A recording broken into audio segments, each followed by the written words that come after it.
Chapter 454.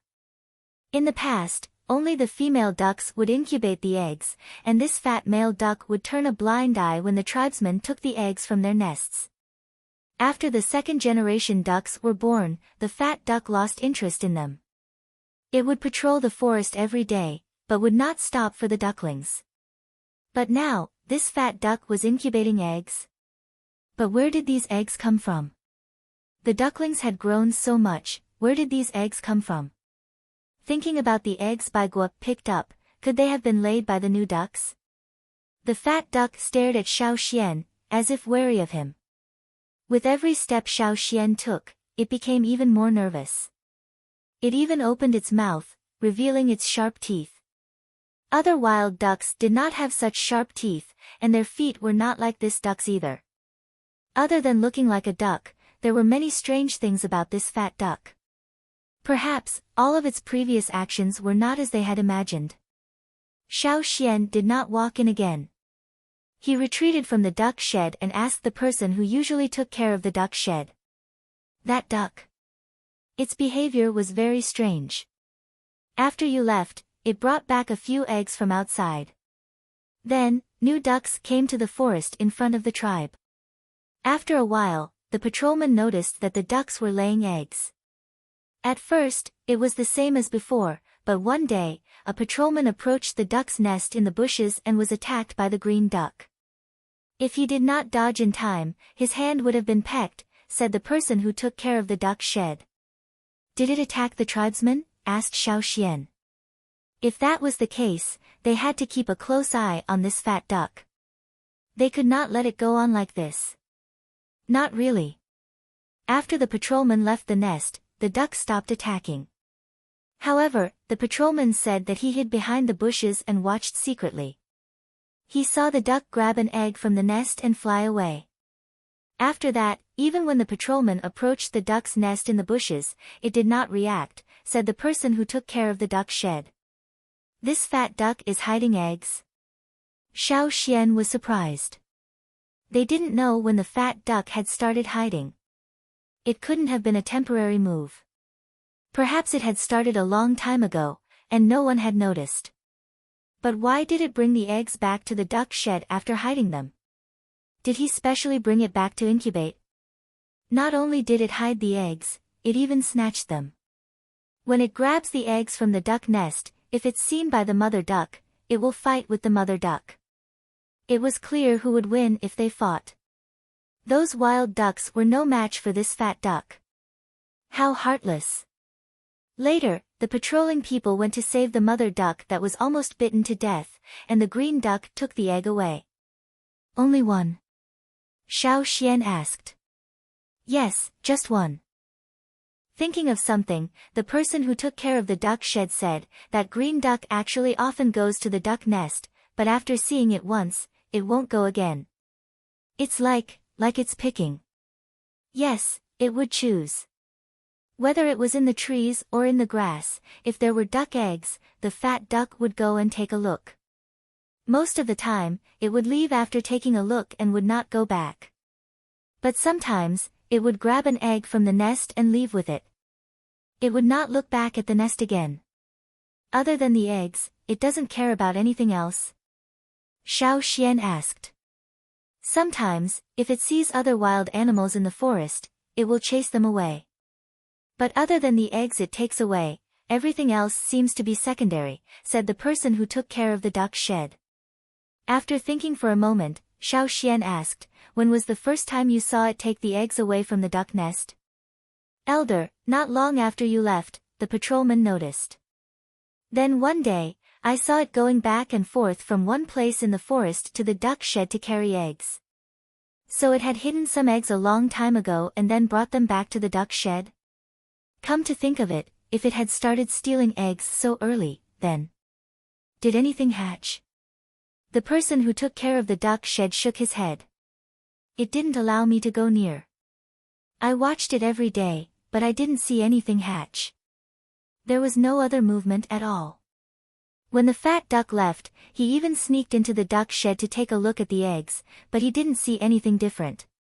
Eggs laid by different ducks had different colors and patterns, but when comparing eggs from the same nest, there really wasn't much of a difference. I only went in to take a look once. The next day, I was threatened by the fat duck. The person who took care of the duck shed still felt a lingering fear when he thought of the fat duck's murderous look. Worried that Xiao Xian would kill the fat duck, the person who took care of the duck shed didn't forget to put in a good word for it. Actually, as long as you don't go in and touch the eggs, that fat duck is quite easy to get along with. Okay. I'll leave it to you guys to take care of the duck shed, Xiao Xian said to the person who took care of the duck shed. It's no trouble at all. When there are more ducks, we'll be able to lay more eggs. Those eggs are more useful than the ducks, someone said. Duck eggs had many effects, especially in detoxification. They were very beneficial to the tribesmen, but not other ducks. The patrolling men once brought back a female duck that had been killed by a wild beast. After eating it, they found that it didn't have much of an effect. It was similar to the normal birds they ate in the forest, so the tribesmen were very attentive when taking care of the slowly growing ducklings. Walking out of the duck shed, Xiao Xian thought about the fat duck's reason for doing this. He wondered what was so different about the eggs it took away. After all, it wasn't a human. Animals in the natural world had all kinds of strange behaviors. He could only wait and see if those eggs would hatch. Xiao Xian walked up the mountain. He hadn't lived there for a while, so a layer of dust had gathered in his house. However, the backyard was often cleaned. The 1,000-grain gold plants were slowly wilting, but Chi and the others didn't touch them for safety reasons. They planned to check again next year. Putting down his things, Xiao Xian went to look for the chief and shamaness. Guang Yi was talking to the chief and shamaness about the royal city. There were other people in the house as well, people who would usually show up for important meetings. When Xiao Xian arrived, Guang Yi was talking about how Xiao Xian sent Lu Zong flying with one palm. Everyone's faces twitched, imagining the scene in their minds. Seeing Xiao Xian enter, the chief, Zheng Luo, had a smile in his eyes and invited him to sit. Ever since Xiao Xian came to the tribe, there was an extra seat next to the chief. It was reserved for Xiao Xian. Xiao Xian and the shamaness sat on both sides of the chief. The rest had to sit at the back. Everyone was happy with the grains Xiao Xian brought back, as well as Heng's weapons. Of course, the most exciting thing was how Xiao Xian sent the Linlu chief flying with one palm. The Yanjiao people didn't care what others thought. They approved of Xiao Xian's actions. To them, it was very exciting. I should thank my ancestors. Xiao Xian took out the bone ornaments he was wearing. Without them, I wouldn't have been able to do that.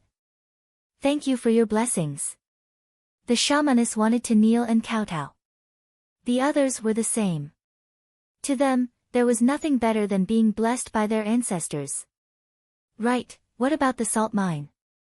How's it going? Asked Xiao Xian. Xiao Xian's words dampened the happy atmosphere in the room. Zheng Luo wiped the smile off his face, his expression dark. The Fox and Shan tribes are serious this time. The 5 tribes that divided the mine would each send people to guard the mine. They would change every once in a while. However, a few days before the trade, the people stationed at the mine returned. They were all injured, some with arrows in their bodies. Their lives were in danger and the arrows were laced with poison. They had been lying in bed ever since they came back and could only walk for 2 days. The people stationed there were forced to leave. Other than us, the Taiha people were forced to come back too. Thank goodness they brought the herbs or our people would have died from the poison, said Duo Kong angrily. In the beginning, it was just a chase. They didn't attack too harshly. That's why so many people came back alive. However, the Mountain Wind tribesmen were not satisfied. When they went over again, the Fox and Shan tribes were much more ruthless. Many of the Mountain Wind tribesmen died. Zheng Luo said to Xiao Xian. Yesterday, the Mountain Wind tribesmen sent a letter. They asked us to meet up with the Taiha people for a discussion. They want revenge, but they can't win against them alone. We want to take back the salt mine too. We also want to know why the Fox and Shin tribes are doing this. That's why we agreed to meet up with them. The Fox and Shin tribes have different attitudes. Why is that? Xiao Xian pondered. If it was just to take back the salt mine, they wouldn't have held back the first time. Could it be that there's something else in the mine? Zheng Luo nodded. I thought of that too, but I don't know what's in the mine that's worth turning against the other 3 tribes. If that's the case, it must be something very important for them to turn against the other 3 tribes. There must be a lot of it too. Zheng Luo's eyes burned with passion. If there was something good, how could the Yanjiao people miss it? If they couldn't negotiate peacefully, then they'd just have to take it. Xiao Xian understood too. Perhaps the Fox and Shin tribes only found out about the stuff the first time. That's why they worked together to chase the other 3 tribes away. However, they didn't want to offend the other tribes too much, so they held back. That was the only way to turn back. But later on, perhaps they found out about the stuff in the mine and the quantity exceeded their expectations. Coincidentally, the Mountain Wind tribesmen went over too. That's why they chose to kill them.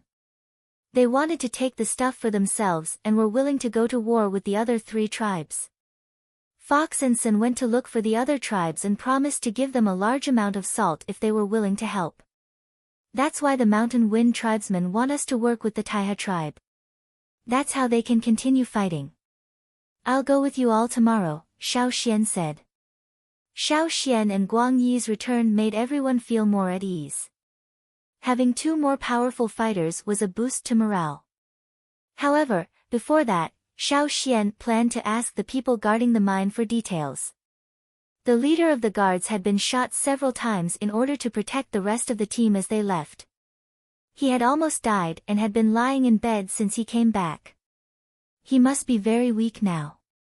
For a strong Yanjiao person to lie in bed for so long, this injury must have turned a strong man into a bag of bones. Xiao Xian was prepared to see a frail and weak man. However, when he followed Zheng Luo, the man he saw was completely different. His face was rosy and he had gained weight. Seeing Xiao Xian's shocked expression, the man pursed his lips and explained, I ate too many eggs. Chapter 455. This man was called Wacha. On the way here, Zheng Luo had already introduced him to Xiao Xian.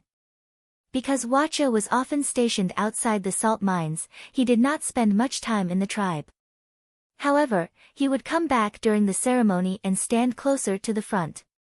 Xiao Xian still remembered him. Because of this, Xiao Xian was shocked. In his memory, Wacha's skin was darker. When the temperature was high, his bare arms and other parts of his skin looked like they were greased by the sun. There were small poisonous insects in the salt mines. After being bitten, there would be scars. If the scars healed and the toxins were not completely expelled, there would be a dent. Wacha, who was often stationed in the salt mines, naturally had plenty of experience being bitten by poisonous insects. The most obvious sign was his bumpy face. It looked rough, much more obvious than orange peel. However, the tribesmen did not think much of it. They even thought it looked more intimidating and intimidating. In fact, it was true. With this face, when Wacha put on a straight face, he looked like a giant boulder that could fall at any moment. It was very intimidating. But now, not only were the intimidating dents gone, his tanned skin was much redder. At first glance, Xiao Xian did not know who it was. After some inspection, he confirmed it was Wacha. Seeing Xiao Xian's scrutinizing gaze, Wacha was embarrassed. Every time someone came to visit him, they would be shocked. Wacha looked at himself in the basin and even borrowed the shamanist's bronze mirror to look at himself. It was unbearable to look at. Wacha felt like he could not face the tribesmen anymore. Without the dents on his face, he did not look like the leader of the salt mines. He was anxious. Seeing Wacha's sad face, Zheng Luo said angrily, this is a good thing. It means that the toxins in your body are all gone. The poison left behind by the poisonous insects in the salt mines was very strong. Even the herbs made by the Taihe tribe were not completely effective.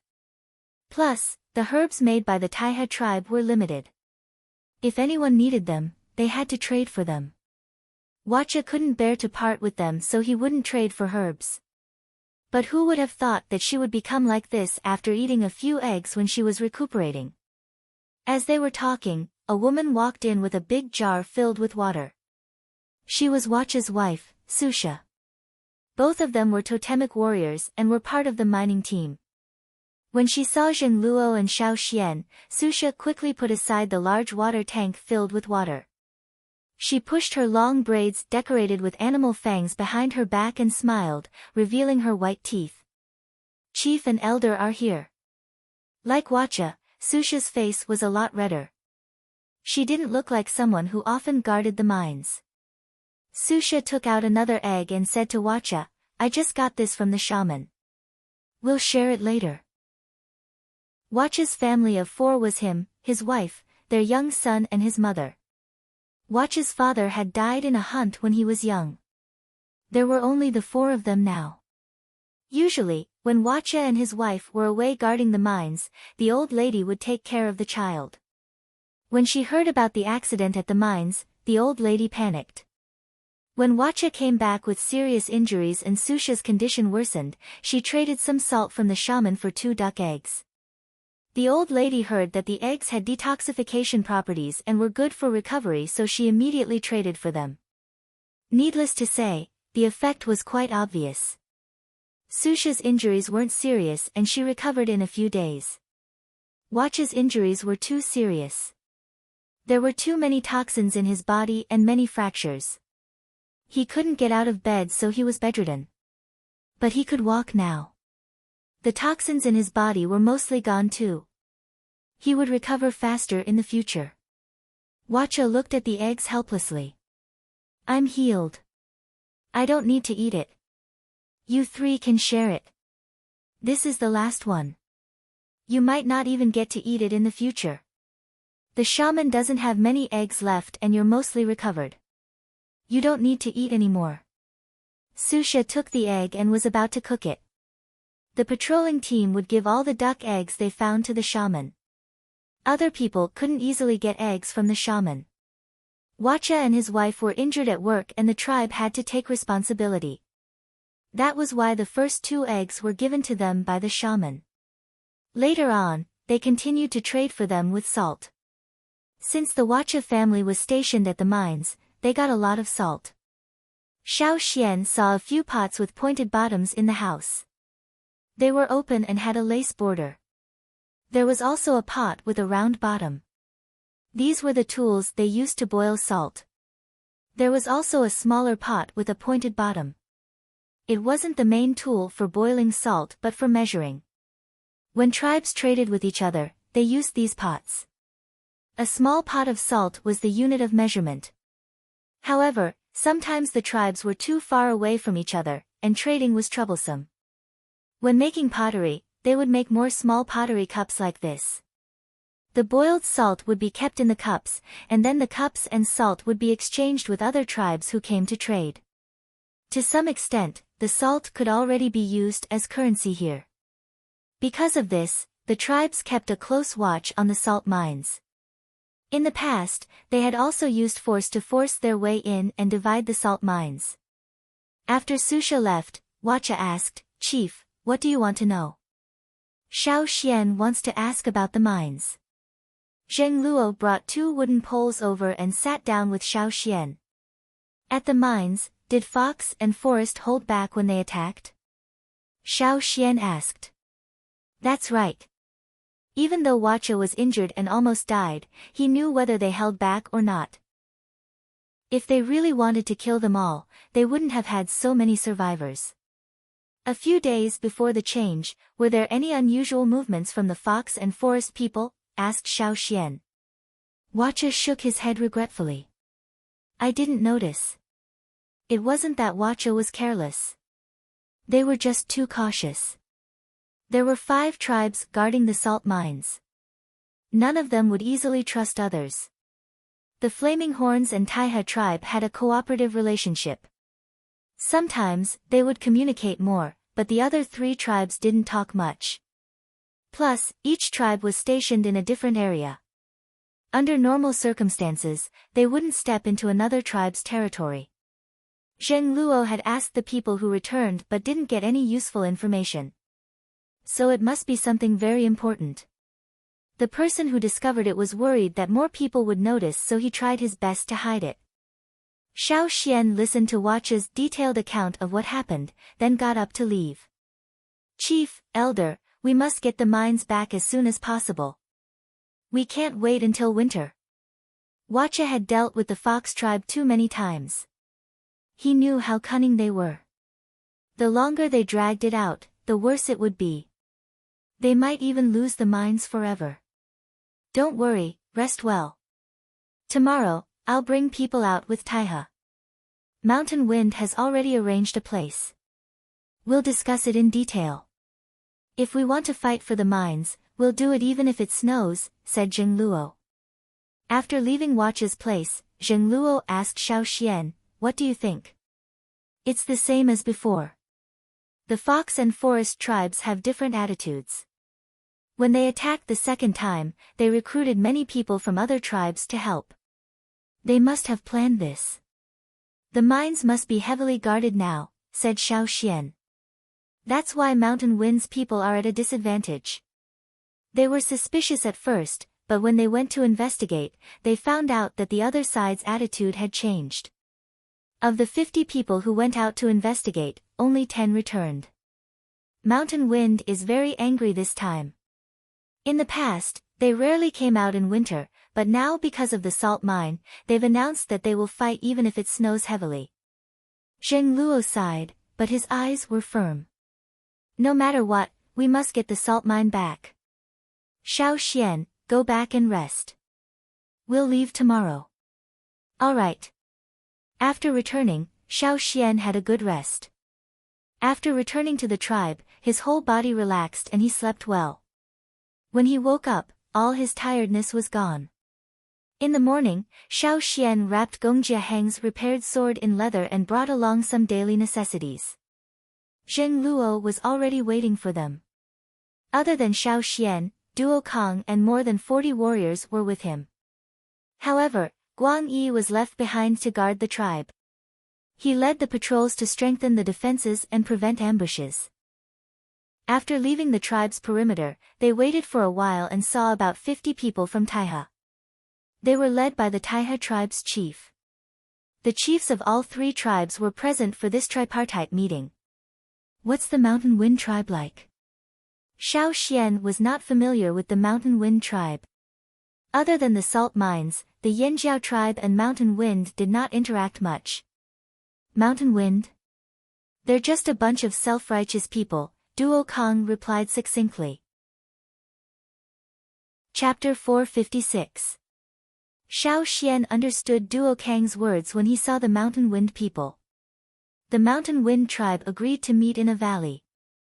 There weren't many trees around, and even if there were, they weren't thick old trees. The Flaming Horns and Taiha tribesmen each found a place to rest first. Duo Kong ordered his men to move large rocks over. These rocks could be used as stools or weapons. The Taiha tribesmen couldn't do this. So what if you're strong? The Taiha people muttered to themselves. The Mountain Wind people didn't let the Yanjiao and Taiha people wait. Xiao Xian brought a large rock over and sat down for a while. Suddenly, he heard a sharp and short cry. It sounded like a bird. When they heard this cry, the Flaming Horns and Taiha people all looked up. They're here. Zheng Luo said. Xiao Xian didn't understand why everyone was looking up at the sky until he saw a few figures appear on top of the steep cliff behind them. Then, more and more figures appeared and jumped down one by one. Boom, the sound was like the sound of an umbrella opening. The people who jumped down from the high mountain walls spread their wings. No, they weren't real wings. They didn't grow from their bodies. Instead, It was something that looked a lot like wings. Xiao Xian watched as the people in the air adjusted their wings and changed direction. They rushed down towards the ground. When they got close, they shook violently twice before landing safely. Xiao Xian thought the mountain wind tribe's totem would be a bird with large wings. But when he saw them, he saw that the totem decorations on their bodies were all birds without wings. What a strange tribe. Looking at their wings up close, as an experienced hunter, Xiao Xian could see that the mountain wind people's wings were made of animal skin. The craftsmanship was very delicate, like a special piece of clothing. He didn't know how these clothes were made. The animal's skin was specially treated so it looked like a flexible membrane. It wasn't covered with feathers, but some of the mountain wind people used feathers as decorations. After landing, the mountain wind people kept their wings. They looked like they were wearing a strange cloak. In the past, the feather tribesmen only raised birds, but the mountain wind tribesmen thought of themselves as birds. To be more precise, they thought their ancestors were birdmen who just didn't have wings. Rumor had it that the bird on their totem had always been looking for wings, so the mountain wind tribesmen did everything they could to give themselves a pair. Duo Kong said the mountain wind people had been wearing clothes like this since a long time ago. To be able to make clothes like this that were so close to the body and flexible without any air resistance, they were geniuses. Probably because Xiao Xian's gaze was too strong, the other party's chief frowned when he saw Xiao Xian. Where's Wacha? Mountain Wind and Yanjiao mostly talked about the people guarding the mines. Wacha, the leader of the guards, couldn't come because he was sick. He's recovering in the tribe. Zheng Luo didn't say how Wacha was doing. The Taihe and Mountain Wind people both knew that Wacha, the leader of the guards in Yanjiao, was heavily injured and almost died. What they didn't know was that not only did Wacha survive, he was almost fully recovered. Among the people the three parties brought, there were familiar faces and some unfamiliar faces. But now wasn't the time to pay attention to that. That was why the Mountain Wind chief only glanced at Xiao Xian before looking away. He thought Xiao Xian was just Zheng Luo's nephew. I asked you out today to talk. We've already decided to take the salt mines. What's your decision? Are you willing to work with us? Asked the Mountain Wind chief. Zheng Luo and the Taihe chief exchanged glances. He sat on a rock and said slowly, of course we'll take back the salt mines. You took Yanjiao's things and chased our people away. We'll take revenge. Then he changed the topic. But you Mountain Wind didn't tell us the truth. This was what Xiao Xian and Zheng Luo had discussed. If Mountain Wind dared to test the salt mines, they definitely weren't useless. But after losing so many people, it was impossible that they didn't get any useful information. It was just that Mountain Wind didn't tell Yanjiao and Taihe. The Mountain Wind chief's expression changed slightly, but he didn't refute or answer. He remained silent, as if agreeing. He looked towards Taihe. We won't give up on the mines. You want to work with us? Fine. But like Zheng Luo, we want to know the truth. We don't want to be kept in the dark. If we don't know the truth, we won't work with you, said the Taihe chief.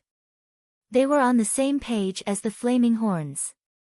If it weren't for the Mountain Wind tribe, the two tribes would have joined forces to fight for the salt mines. The Mountain Wind tribe should be the most anxious right now because they didn't interact much with other tribes. They couldn't find a tribe they could ally with. The Mountain Wind chief didn't answer immediately. Instead, he gestured for the people behind him to guard the area. Zheng Luo and the Taihe chief also gestured for the people they brought to guard the area. The people brought by the three chiefs all went to guard the area to prevent other tribes from eavesdropping or ambushing them. Other than the chief, only 1 or 2 people from each tribe stayed behind. Those who could stay with the chief were either the closest to the chief or had a high status in the tribe. Now, even Duo Kong brought people to guard the area.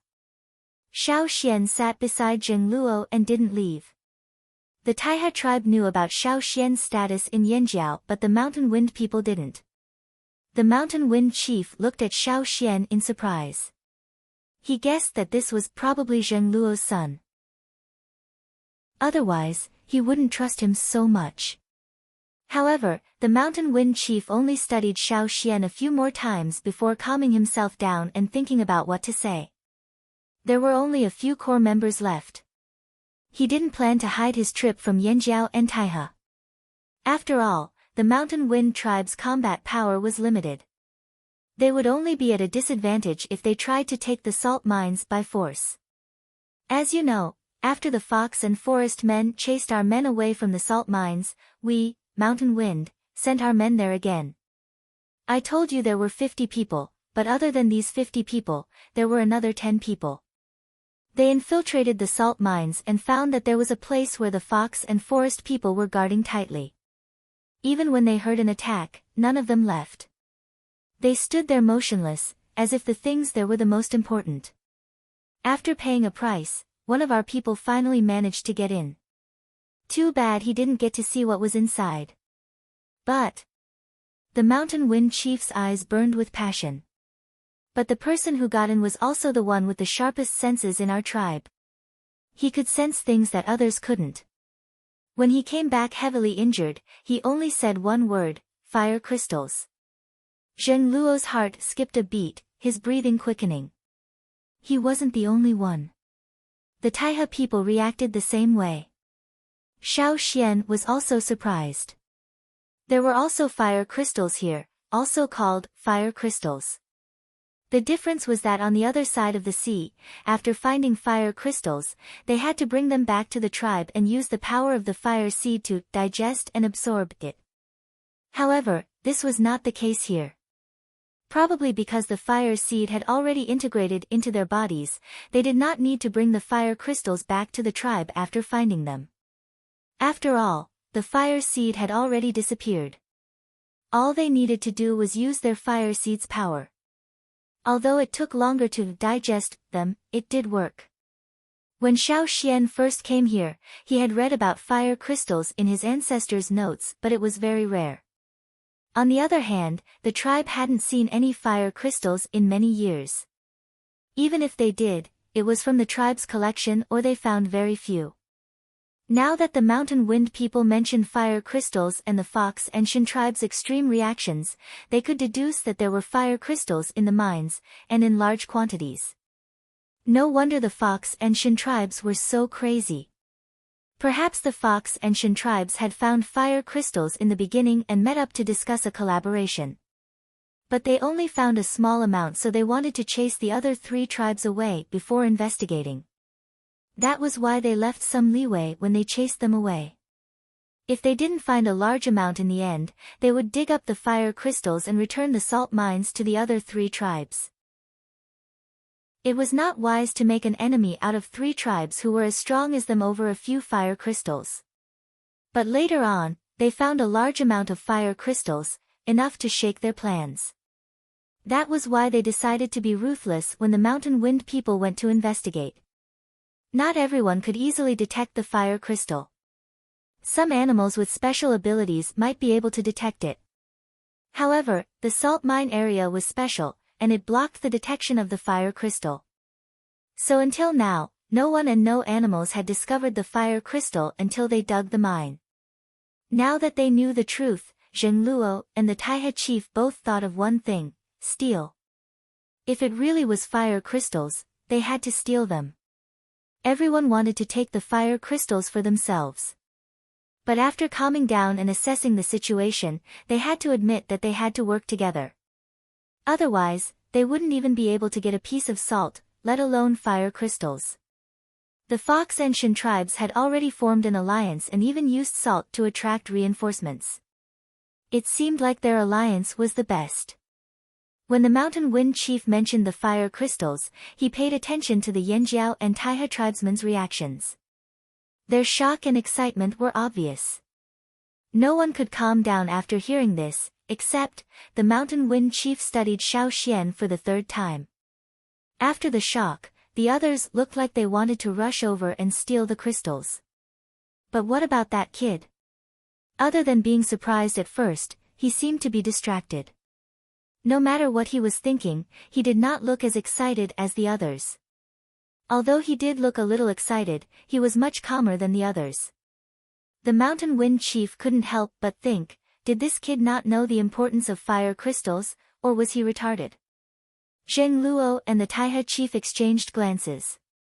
After working together for so long, they understood each other and could guess each other's decision. If that's the case, Yanjiao agrees to work together, said Zheng Luo. Taihe agrees too, said the Taihe tribesman. Since they had decided to work together, there were many details to discuss, including how to split the crystals. Once they were decided, they had to swear on their totems. Tribesmen valued this oath and would not break it easily, even if it involved fire crystals. The three chiefs discussed for half a day and a night, then left the next day. Xiao Xian watched as the Mountain Wind tribesmen leaped from the steep cliff, agilely using the force of their wings to leap up. In a few blinks of an eye, they were on top of the cliff and out of sight. Let's go back and prepare. Zheng Luo told them to hurry back to the tribe. Snow was coming soon, but this winter would not be peaceful in the forest. Chapter 457. After Zheng Luo brought his men back to the tribe, he gathered all the important people in the tribe for a meeting. He listened to everyone's suggestions and started mobilizing them.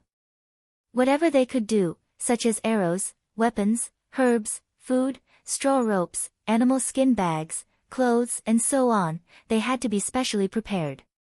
The equipment that was originally reserved for winter was no longer suitable for fighting in the forest. Right, let's distribute the weapons we brought back, said Xiao Xian. The others were deep in thought, thinking about how to distribute the tasks to their subordinates when they returned. When they heard Xiao Xian, they all looked up, their eyes burning. Since Xiao Xian was the one who brought these back, he had more authority to decide. On the way back from the meeting, Xiao Xian had told Zheng Luo about the distribution of the weapons. Same as usual, distribute according to merit, said Xiao Xian.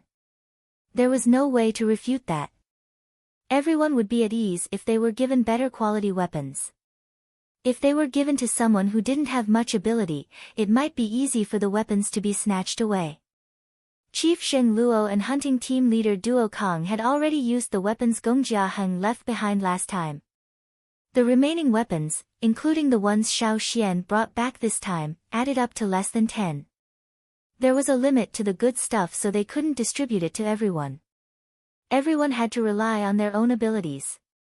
Fortunately, the last time Gong Jiaheng came, the warriors of the tribe had been secretly competing with each other. Zheng Luo had seen it all. Hunting, trading, guarding the mines and so on were all recorded, so he had a list of names in his mind. Now, he had a list of people to distribute the weapons to.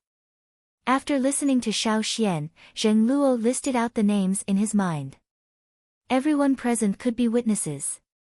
He was not biased. The people Zheng Luo mentioned were indeed capable and had made contributions. The younger generation included Wu Zhan, Tao Zheng, Shui and the others. The older generation included Zheng Luo's younger brother Zheng Cheng. Although he was a bit rash, it was undeniable that he was strong. Back then, he wanted to compete with Zheng Luo for the position of leader. Unfortunately, he had a bad temper and did not succeed. To be honest, the distribution of the tribe was fair. The shamaness was there to watch the important events. Even if Duo Kong wanted to fight for his son, it was useless. Compared to the others, Duo Li was indeed inferior.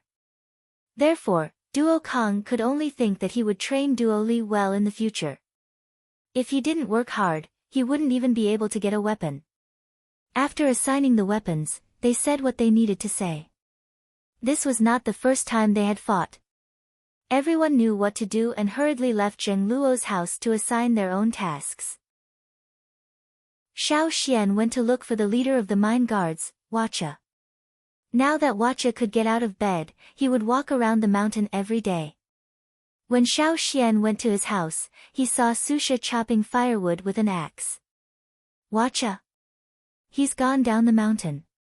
Susha turned the axe handle in her hand and chopped a wooden stake into wooden blocks of almost the same size. He wanted to chop firewood in the morning, but I chased him out to exercise his limbs. He hasn't fully recovered from his injuries, so how can he chop firewood? I suggested that he go down the mountain to watch people feed ducks. That bird is called duck, right? Let him see where he gets his duck eggs from. It'll be great if he can raise more in the future. Not only did he not chop firewood, he was also chased out to watch the ducks. One could only imagine how depressed Wacha was. Xiao Xian smiled and thanked Susha before walking down the mountain to the duck shed. Most people now knew that the tribe was going to rob the salt mines. The atmosphere in the tribe was a little tense and serious. The few families that Xiao Xian passed by were all preparing for the battle. Some of them had to sew animal skin clothes and bags by themselves. Some of them had not awakened their totemic power, and even with their bone needles, they couldn't pierce through the thick ferocious beast's skin. They could only sew ordinary animal skin bags and make straw ropes. Xiao Xian found Wacha at the duck shed. Wacha was talking to the person taking care of the duck shed. When the person saw Xiao Xian, he hurried over and reported the situation in the duck shed. It was more or less the same as before. However, the ducks who were willing to stay in the tribe were less active in the day and often stayed in the shed. The green duck was still the same. Most of the time, it stayed in the shed to hatch its eggs. Those eggs were especially hard to hatch. There was no movement even after so long. Oh, right. The person slapped his forehead. He almost forgot the most important thing. Elder, you said that if you saw ducks laying eggs, you would send them to a separate shed. I really did find more than one. The person in charge of the duck shed told him that Baigua's discovery of the eggs was not an accident. Later on, the patrolling team also found eggs elsewhere. Although they only found 3 eggs, it was still a good thing. Those ducks laid eggs, but they didn't hatch. The patrol team picked up the eggs along with the ducks. Look, the 2 ducks with grass juice on their necks were the ones that had laid eggs recently. However, the eggs found by the patrol team didn't match. It's okay. We can just separate them if we see them in the future. If we take good care of them, they might be able to continue laying eggs in the winter. It's just that the eggs they lay might not have the same effect as before. I see. The person was slightly disappointed. But it was better to have eggs than not. Wait for the ducklings to grow up and continue laying eggs. That's fine, right? That's right. Ha! The person rubbed his hands together, full of enthusiasm again. Seeing that Xiao Xian was looking for Wacha, the person left to check on the other sheds. Xiao Xian and Wacha found 2 wooden posts to sit on. Xiao Xian told him why he was here. Salt mine. Wacha remembered that Xiao Xian had never been to a salt mine before. He explained the history of the mine and the few battles they had fought. Xiao Xian did not know much about the salt mines here. When he was in the tribe, there were salt ponds around. In the beginning, the Yanjiao tribe lived in an isolated environment. Of course, no one fought for it. When he came to the old haunt, the tribe also found a salt lake. Although it was a little far, no one fought with the Yanjiao tribe. After all, other than the Yanjiao tribe, no one wanted to live in the fearsome beast forest. Over here, Xiao Xian experienced a battle for the salt mines for the first time. Most of the salt in the tribe had been processed. When Xiao Xian got his hands on it, it was already ground up and stored in small pots. Because of Xiao Xian's special status in the tribe, he did not need to worry about salt. But now, since the cooperation plan between the 3 tribes had been finalized, it was certain that there would be a battle soon. Before that, Xiao Xian wanted to know more about salt. He had been in a hurry, leaving for a long time each time. He did not know much about the situation here. After returning from the royal city, he did not have the time to ask about it. Listening to Wacha, he felt that the battles for the salt mines and ponds were all salty and fishy. The salty part was salt and the fishy part was blood. Chapter 458. Why did the tribesman value salt so much? When there was no salt, he could actually survive. However, when there was salt, that strong desire was completely stimulated. Whether it was the people here or the tribes on the other side of the sea, they all believed that salt could strengthen their bodies and minds. It was a gift from the heavens. Only with salt could life be filled with passion. Tribesmen fought for territory and prey. Salt was one of the factors that ignited the flames of war. Wacha said that the salt mine the tribe occupied was discovered a few hundred years ago. The first people to discover the salt mine couldn't defend it and the entire tribe suffered. In the end, the entire tribe moved to a city. They had no choice. They couldn't win against the other tribes and to prevent themselves from being attacked, they fled. After that, the battle for the salt mines intensified. The Flaming Horn tribe didn't give up on this fat piece of meat. In the end, they managed to squeeze out the others and snatched a spot. However, they couldn't monopolize it with their abilities at the time. At that time, there were only a few people in the tribe, less than 1,000. Other than their own abilities, the Taiha tribe also played a big role in this. The Flaming Horn tribe had always remembered this favor and had been working with the Taiha tribe all these years. After a few hundred years, the battle for the salt mine never stopped. But the 5 tribes never changed. They seemed to be on the same side and didn't allow anyone else to take a step in. It seemed like they had an agreement and the 5 tribes were working together. But in reality, there was a secret behind this. The 5 tribes that occupied the salt mines could have fewer people, but they absolutely couldn't have more people. That salt mine is a treasure. Wacha exclaimed. This was one of the reasons why he kept insisting on taking back the salt mine. Elder, do you know the Chilu tribe? Wacha asked. Chilu? Xiao Xian thought for a moment and nodded. I've heard of them. I only heard about them when I entered the city to trade. I don't know much about them. The Chilu tribe was a tribe that believed in salt. There were many legends about salt in their tribe. It was said that the earliest salt was discovered by them. It was said that one of the ancestors of the Chilu tribe saw a strange animal. That animal took him to a lake, and then he saw a miracle. The so-called miracle was a salt lake. The totem of the Chilu tribe was that strange-looking animal. It was called the salt beast. Until now, no one had seen that animal. Some people said that it was made up by the Chilu people, but the Chilu people had always believed that the salt beast existed. As for whether it was true or not, no one could say for sure. However, after the rise of the 6 major tribes and the establishment of cities, they became aristocratic slave owners, which led to changes in the other tribes. The Chilu tribe's salt lake had been seized by the other 6 tribes. They didn't have the ability to take back the salt lake that had been taken over by the other 6 tribes. The scattered Chilu tribesmen entered the 6 cities and sometimes helped the nobles make salt for a living. However, a few years ago, they heard that the nobles found a new salt spring and gathered some of the Chilu tribesmen to build a city there. They named it Chilu Salt City. There were quite a lot of people who went to Chilu Salt City. Of course, Wacha didn't mention the Chilu people because he wanted Xiao Xian to understand their history.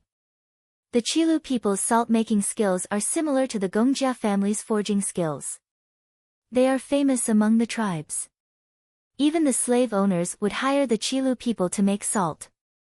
The salt they make is very expensive. Most of it is used by the nobles. If others want to buy it, they have to spend a few times more, said Wacha. Xiao Xian understood this. For example, the golden grains produced by Jiju's golden fields were famous everywhere. Everyone from the cities to the mountain tribes had heard of it. However, other than the 5 tribes who own the salt mines, no one knows that the salt from our mines doesn't require any complicated extraction process. The salt we get is much better than theirs. At this point, Wacha's face was filled with pride. His tribe was able to get such a good resource, of course it was worth being proud of. No wonder the salt mines were rarely mentioned. They were purposely downplaying their existence so that fewer people would know about it. Even more than half of the tribesmen did not know what the salt mines looked like. The tribesmen were only told not to trade their own salt. If they wanted to trade, they had to look for the people in charge of such trades. They would make the arrangements. The tribesmen had always obeyed this order and never made an exception. It wasn't just the Yanjiao tribe. The other 4 tribes, Fox, Forest, Mountain Wind and Taiha, all did the same. They kept it a secret. High-quality salt could sell for a higher price. They could even step on the famous Qilu people and trade for more things from the Great 6 cities. However, it was also very dangerous. If they sold it, the Great 6 cities would definitely covet it. Based on their style, they would definitely interfere with the salt mines. The Qilu people were a good example. Hence, the 5 tribes would never leak the news. Because of this, when the 5 tribes discovered the quality of the salt mines, they all followed the same rule. They would not let any other tribes interfere, nor would they leak the news. As for trading with other tribes, even in such a high-quality salt mine, there was a difference between different types of salt. We'll collect salt in the cave. The salt at the top of the cave will be put aside after we collect it. That's all good salt for our own tribesmen. In the future, we'll secretly transport it back to the tribe so that no one will notice the difference. The salt on top of the cave you mentioned, is that what we usually eat? Xiao Xian asked. Yes, that's it. When you looked at it, did the salt look a little red? Wacha asked Xiao Xian. Indeed. At that time, Xiao Xian noticed that the color of the salt he was given was different from the ones he had seen before, but the taste was not bad.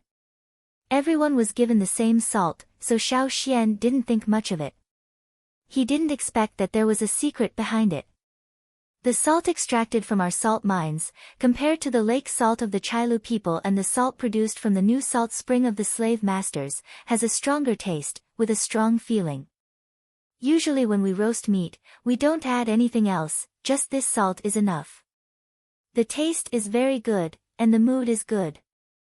If we let the warriors eat roast meat without salt, they might not have such a big appetite. We've tasted some salt from Amba City before. It doesn't taste as good as the salt from our mines. Sometimes, the trading teams would bring back some salt too, but it's of lower quality. It's just a cover. Wacha felt that this was a smart move. It was not eye-catching and could be used as a cover. To the tribesmen, what they ate was not meat, but power. And salt played an important role in this. If the salt from the top of the cave is for your own people, then the salt from other places is sold? Xiao Xian asked. Yes, the salt we sell is from other parts of the cave. Although the quality is good, it's not as good as the salt from the top. The salt from other places is even worse. No one uses it and the salt we make is sold to others. Tribesmen wouldn't scrimp and save for themselves and sell better things. To them, this kind of behavior was extremely stupid, so they would only save the best things for their own people and sell the worst things for others. The Yanjiao people were like that. The other 4 tribes were like that too. This was especially true for the salt caves that they had dug out. Not a single piece of salt that was mined from the ground near the caves would be left for themselves. This secret was shared by all 5 tribes. Therefore, other than the 5 tribes guarding this place, the other tribesmen had no idea how good the quality of the salt in this mine was. Even if they took the salt they bought from the 5 tribes and went to the cities to trade, they wouldn't think too much about it. Even if they did, it wouldn't be too strong. After all, more and more salt springs and ponds had been discovered. Although most of them were occupied by the 6 noble families, there were still some in the hands of the tribesmen. They wouldn't come all the way to the mountains and forests just because of a salt mine. When something happened at the salt mines, the Fox and Shin tribes used salt to get some people to help them. The salt they used was of lower quality, so the core secrets would not be leaked. Oh, Elder, I'm sure you haven't seen the original appearance of the salt mines we just mined. As Watcha spoke, he reached to his waist and took out a beast skin pouch. There was a small jar inside. The jar was made from the bones of a ferocious beast. It was about the size of a fist and was sealed with a wooden stopper. Watcha pulled out the cork and pressed the lid of the jar against his open palm. When the lid was opened, Xiao Xian thought it was a piece of fresh meat when he saw the salt in Watcha's hand. It was red and white. Maybe it was because it had melted a little, but it looked tender, like freshly minced meat that had been washed in water. This is salt. Xiao Xian leaned closer to take a closer look. Upon closer inspection, it did indeed have the texture of a crystal. It must have felt clearer when it was first mined, but with Watcha's help, there were some changes. Watcha looked at the salt rock in his hand, his eyes burning with passion. This is what we harvested from the top of the cave. When we boil it again, the color of the salt will be lighter, just like the one elders got. However, the people guarding the mine usually use it directly and don't boil it. 2 days before the incident at the mines, I put a small piece of salt in the jar. I wanted to put it in when I cooked meat soup with my brothers. Watch's eyes turned cold when he said this. He seemed to remember what happened that day. Most of the warriors would grind the salt and bring it with them, but some were more used to bringing whole pieces. Like Watcha and the others who were guarding the mines, they brought pieces of salt. Other than using herbs to brew tea, the warriors would also put some salt in their water bottles to drink when they used up a lot of energy. This wasn't because they had any theoretical knowledge. It was because they relied on their instincts and their body's desire. They would do what their body needed. Other than the salt they usually used, they would also marinate the prey they hunted. With the salt, the meat wouldn't rot easily. After drying it, it could be stored for longer. It was said that some tribes that were good at weaving and dyeing cloth would purposely buy salt of lower quality. Their dyeing method involved salt, so the dyed cloth could be directly taken to King City and sold to the slave masters at a high price. To the tribesmen, salt was distributed in all aspects of their lives. The battle for salt had always existed. Even if there were no fire crystals, the Yanjiao tribes would snatch the mines back. Elder, when you go to the salt mine, we'll snatch the salt mine back. Then you'll be able to see more salt. When we sleep in the salt cave, we dream of these pieces of salt. Watcha carefully placed the salt back into the jar and licked his palm. He suddenly thought of something and said, I even dreamed of fire crystals yesterday but forgot about it when I woke up. I think if we continue digging down, we might see fire crystals. Usually, they would dig along the horizontal line and continue digging after they were done. The fox's mining method was different. Perhaps they would start digging before they were done with the first layer. Xiao Xian thought this was possible. When he found the fire crystals in Bat Mountain's sinkhole, other than the ones in the sinkhole, the rest were deep in the mountains. Perhaps the salt in the mines was different and had something to do with the fire crystals. There were so many mines. How many fire crystals could there be inside or below the mountains? Chief, you're planning to move in 3 days, right? Watcha asked. Because of his injuries, Zheng Luo didn't want Watcha to come along. He didn't even call him during the meeting. However, he kept the weapons he gave Watcha. Zheng Luo wanted to give them to him after he recovered. In 3 days, we'll split up with the Taiha people and head there. We'll split into 3 groups, Xiao Xian said. Watcha scratched his head. He didn't want to miss this mission. I'll go up the mountain to find the chief. I'm almost recovered now. I'll definitely be able to go with the team in 3 days. Seeing Watcha go up the mountain, Xiao Xian didn't follow him. Instead, he walked towards the duck shed. The fat green duck poked its head out of the shed. It probably wanted to go out for a walk, but when it saw Xiao Xian, it quickly retracted its head. Opening the door, Xiao Xian saw the fat duck squatting in its nest. It spread its wings to cover the duck eggs. The eggs must be quite hard. Otherwise, the duck would have cracked them. Xiao Xian walked over, ignoring the duck's feathers. Raise your wings. Let me see how many eggs you've taken. The duck didn't move. It hesitated. I'm not going to take yours. I just want to see how many you have, Xiao Xian said. Only then did the duck slowly retract its wings. Stand aside. You're squatting here. How can I see clearly? Xiao Xian waved to the side. The duck moved away reluctantly. Xiao Xian counted. 31 eggs. They were of different colors and sizes. They didn't come from the same nest, but they all hatched well. If they were like the ducklings from before, they would have hatched long ago. Keep working hard. They'll hatch soon. When he left the duck shed, Xiao Xian saw that it was snowing. This year's snow came early. He hoped there wouldn't be a snowstorm during the battle for the mines. Chapter 459. On the mountain, Zheng Luo looked up at the sky. It's snowing earlier than expected this year. In the past, the tribe would have a small hunting event around this time. Even if it was snowing earlier, it wouldn't be so heavy. Duo Kong and the others were worried too. It's fine if it's just a light snow, but I'm afraid there'll be a snowstorm at the salt mines. It would be too difficult to fight in such bad weather. As they spoke, a warrior hurried over.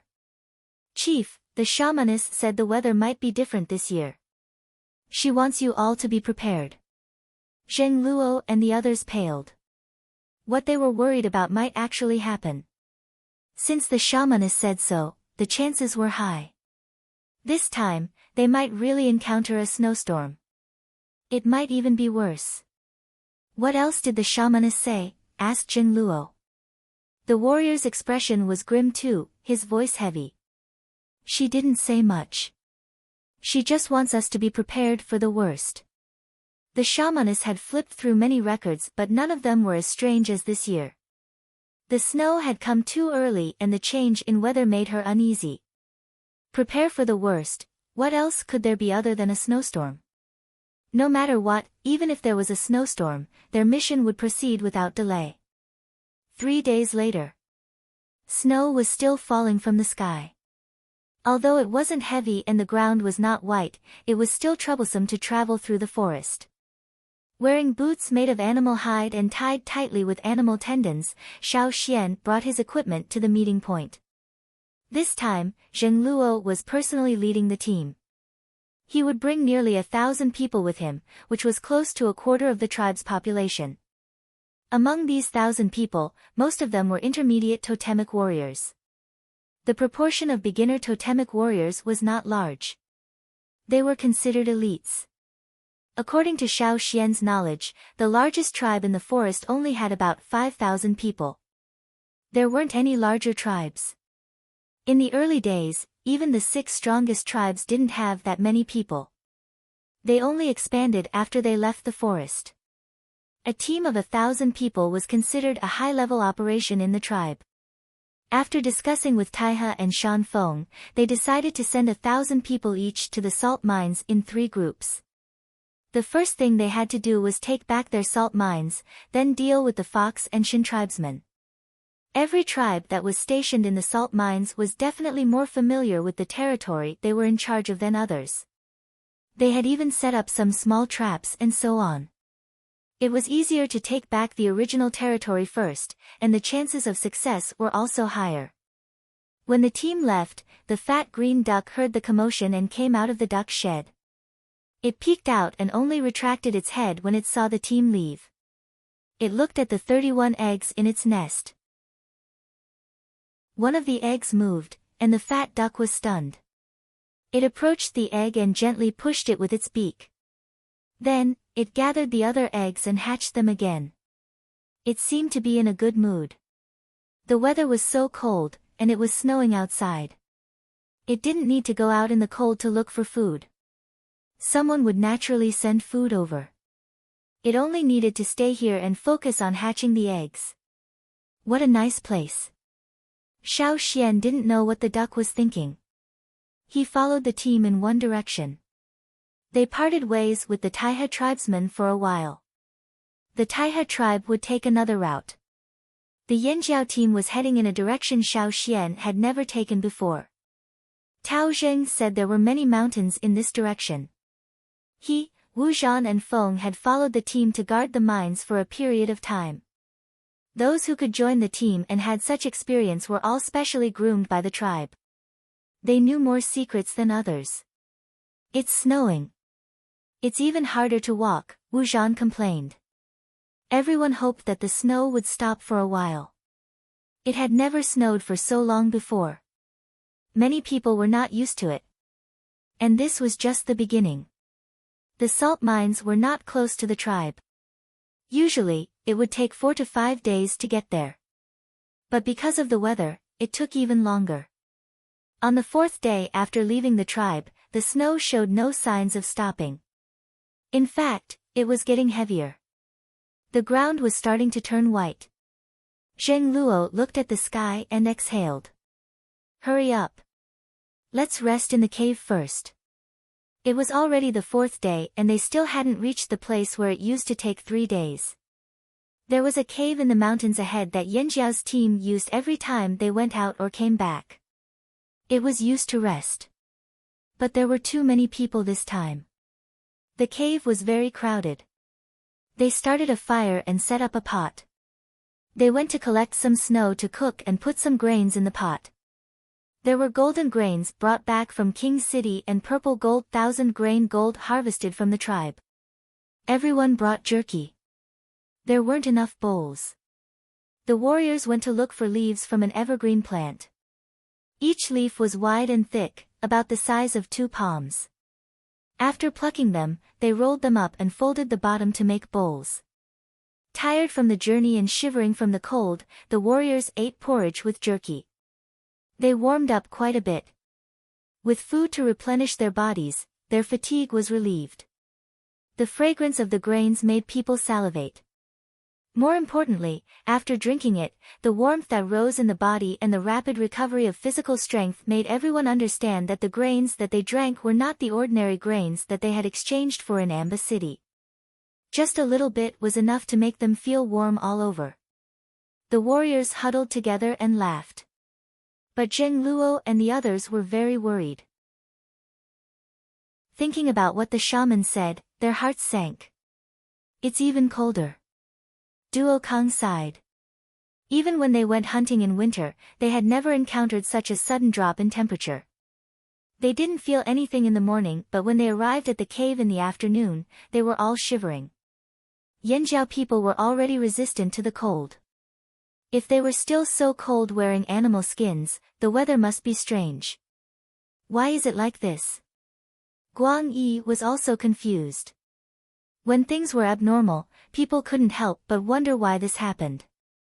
Abnormal occurrences were always accompanied by other things. It was like an omen. Xiao Xian took out a straw rope from his pocket and started tying knots. The others didn't understand Xiao Xian's actions but Zheng Luo did. Before they left, the shaman had told Zheng Luo to listen to Xiao Xian if there were any abnormal occurrences. When he finished tying the knot, Zheng Luo quickly walked over and asked in a low voice, "How is it?" He didn't dare speak too loudly. The change in the weather already made some of the warriors uneasy. If something else happened, it would affect everyone's mood. Xiao Xian paused and looked at the knot in his hand. He almost didn't succeed this time. We better leave early tomorrow morning and get to the salt mine in 2 days. Otherwise, we'll be delayed and it'll be worse for us, Xiao Xian said. Get to the salt mine in 2 days. This wasn't a problem.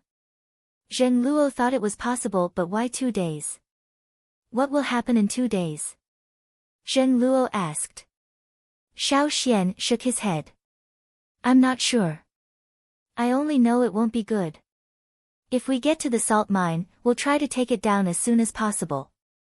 Xiao Xian had a bad feeling. He always trusted his instincts. If even his divination was unstable, it wouldn't be a small matter. Duo Kang hated the Fox and Shin tribesmen to death.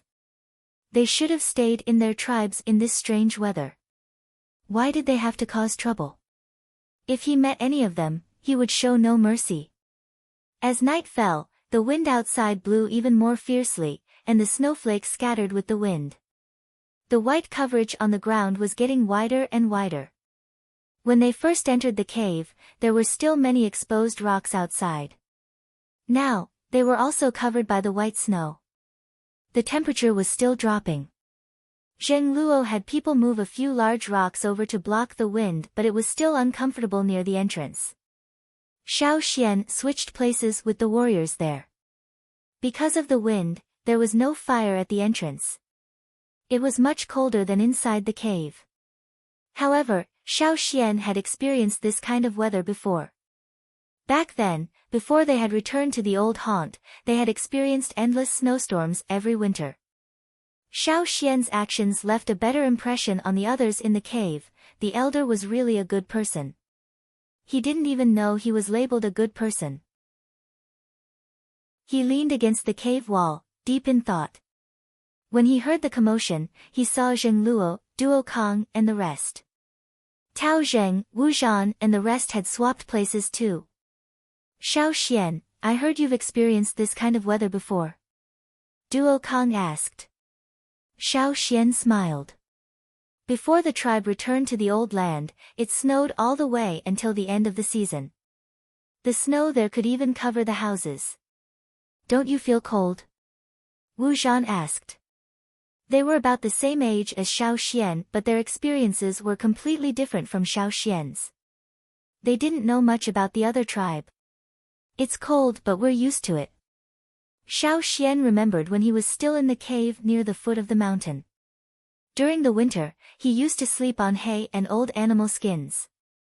He wasn't used to it when he first came to this world, but after a while, he got used to it. Did you hear that? It's just a little bit of trouble and you're all cowering. Duo Kong glared at Tao Zheng and the others. But the situation here is different. I've never seen such a big change. The battle for the salt mine this time might be a little difficult, Xiao Xian said. The others fell silent. They knew the weather was abnormal and there might be an unexpected disaster. However, they still had to do what they had to do. They were just unlucky to have encountered it.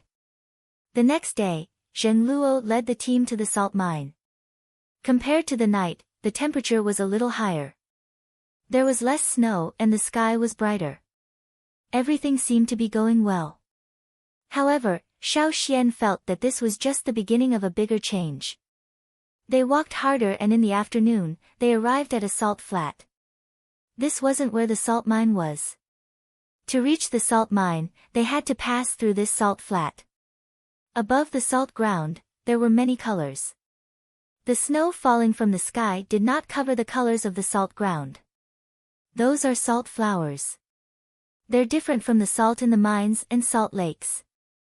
The salt flowers here can't be eaten.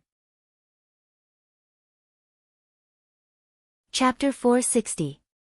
At first glance, this salt land looked like a snowfield. Most of the ground was covered in white. There were some shallow pits on the ground. The snow melted after it fell and gathered together. On the snow-white ground, salt flowers emerged from the ground like coral. In the center of each salt flower, the color was either dark or light, red or blue. At first glance, it looked like a fairyland. However, people who knew about this place avoided it like the plague. Although there was salt everywhere, the salt was poisonous. No one who had eaten it or licked it was spared. Therefore, for a long period of time, this place was recognized by everyone as a dangerous place. Anyone who entered would die. There were even Qilu people who said that this was the graveyard of the salt beasts. Whoever approached this place and violated their tombs would be punished. This was a demonized area. It was not until someone walked into this salt land and discovered a salt mine that this dead land was revived. Crack, crack, crack, subtle cracking sounds could be heard from the shallow pit. Xiao Xian saw an orange-yellow crystal pillar emerging from the shallow pit. It looked as delicate as crystal, sparkling and translucent. The crystal pillar was like a seedling breaking out of the ground. It grew upwards and forked. As it grew, the crystal pillar's surface turned from transparent to translucent. Then, it was covered in a layer of white frost. When it reached the height of half a person and stopped growing, it was almost the same as the other salt flowers on the salt land. The only difference was the color. It had a faint orange hue. This was only one of the salt flowers that had bloomed. In the other shallow pits, there were also other salt flowers that had sprouted. The colors were green, red, and even black. Although such a scene was beautiful, when one thought about the legends of this place, it made one's hair stand on end. "Let's go." "Just don't eat them," said Jing Luo. Stepping on the salt land, they heard a clear cracking sound. This was the sound of stepping on the salt layer. It was much louder than stepping on the snow. Below their feet were cracked salt crystals of all sizes. Some were lumps and some were flakes. The big ones were stepped on and the small ones were crushed into powder. The group tried their best to walk on higher ground, avoiding the shallow pits. Their boots were soaked in water. When it dried, salt would seep out. They could not eat it either. It was poisonous. "There are footprints." Duo Kong pointed in a direction. Footprints on the ground would stay for a while. Even if the temperature rose, they would not melt as quickly as snow. "About 200 people, less than 300. They were here less than 4 days ago." Wacha was very familiar with the salt land. He could tell from the tracks. "It's probably a new group of people from the fox tribe." "These don't look like they left behind by the 2 tribes, said Susha. The fox tribesmen were more orderly when they left, but the Shin tribesmen were even messier. That was why these footprints could not have been left by either of the 2 tribes. "We're not resting tonight." "Let's continue," shouted Jing Luo. Usually, they would stop to rest before meeting an enemy to preserve their energy. Even in the past few days, they stopped at night to rest. However, after hearing Xiao Xian's words, Zheng Luo decided to change his approach. There was no piping hot meat soup or porridge to warm the stomach. When they were hungry, they could only gnaw on the frozen meat jerky. The air was filled with the salty smell of the salt ground. Apart from the whistling of the wind, they could only hear the crunching of footsteps on the salt ground. Luckily, the wind was not strong tonight. There was no snow either. Compared to a few days ago, it was much calmer.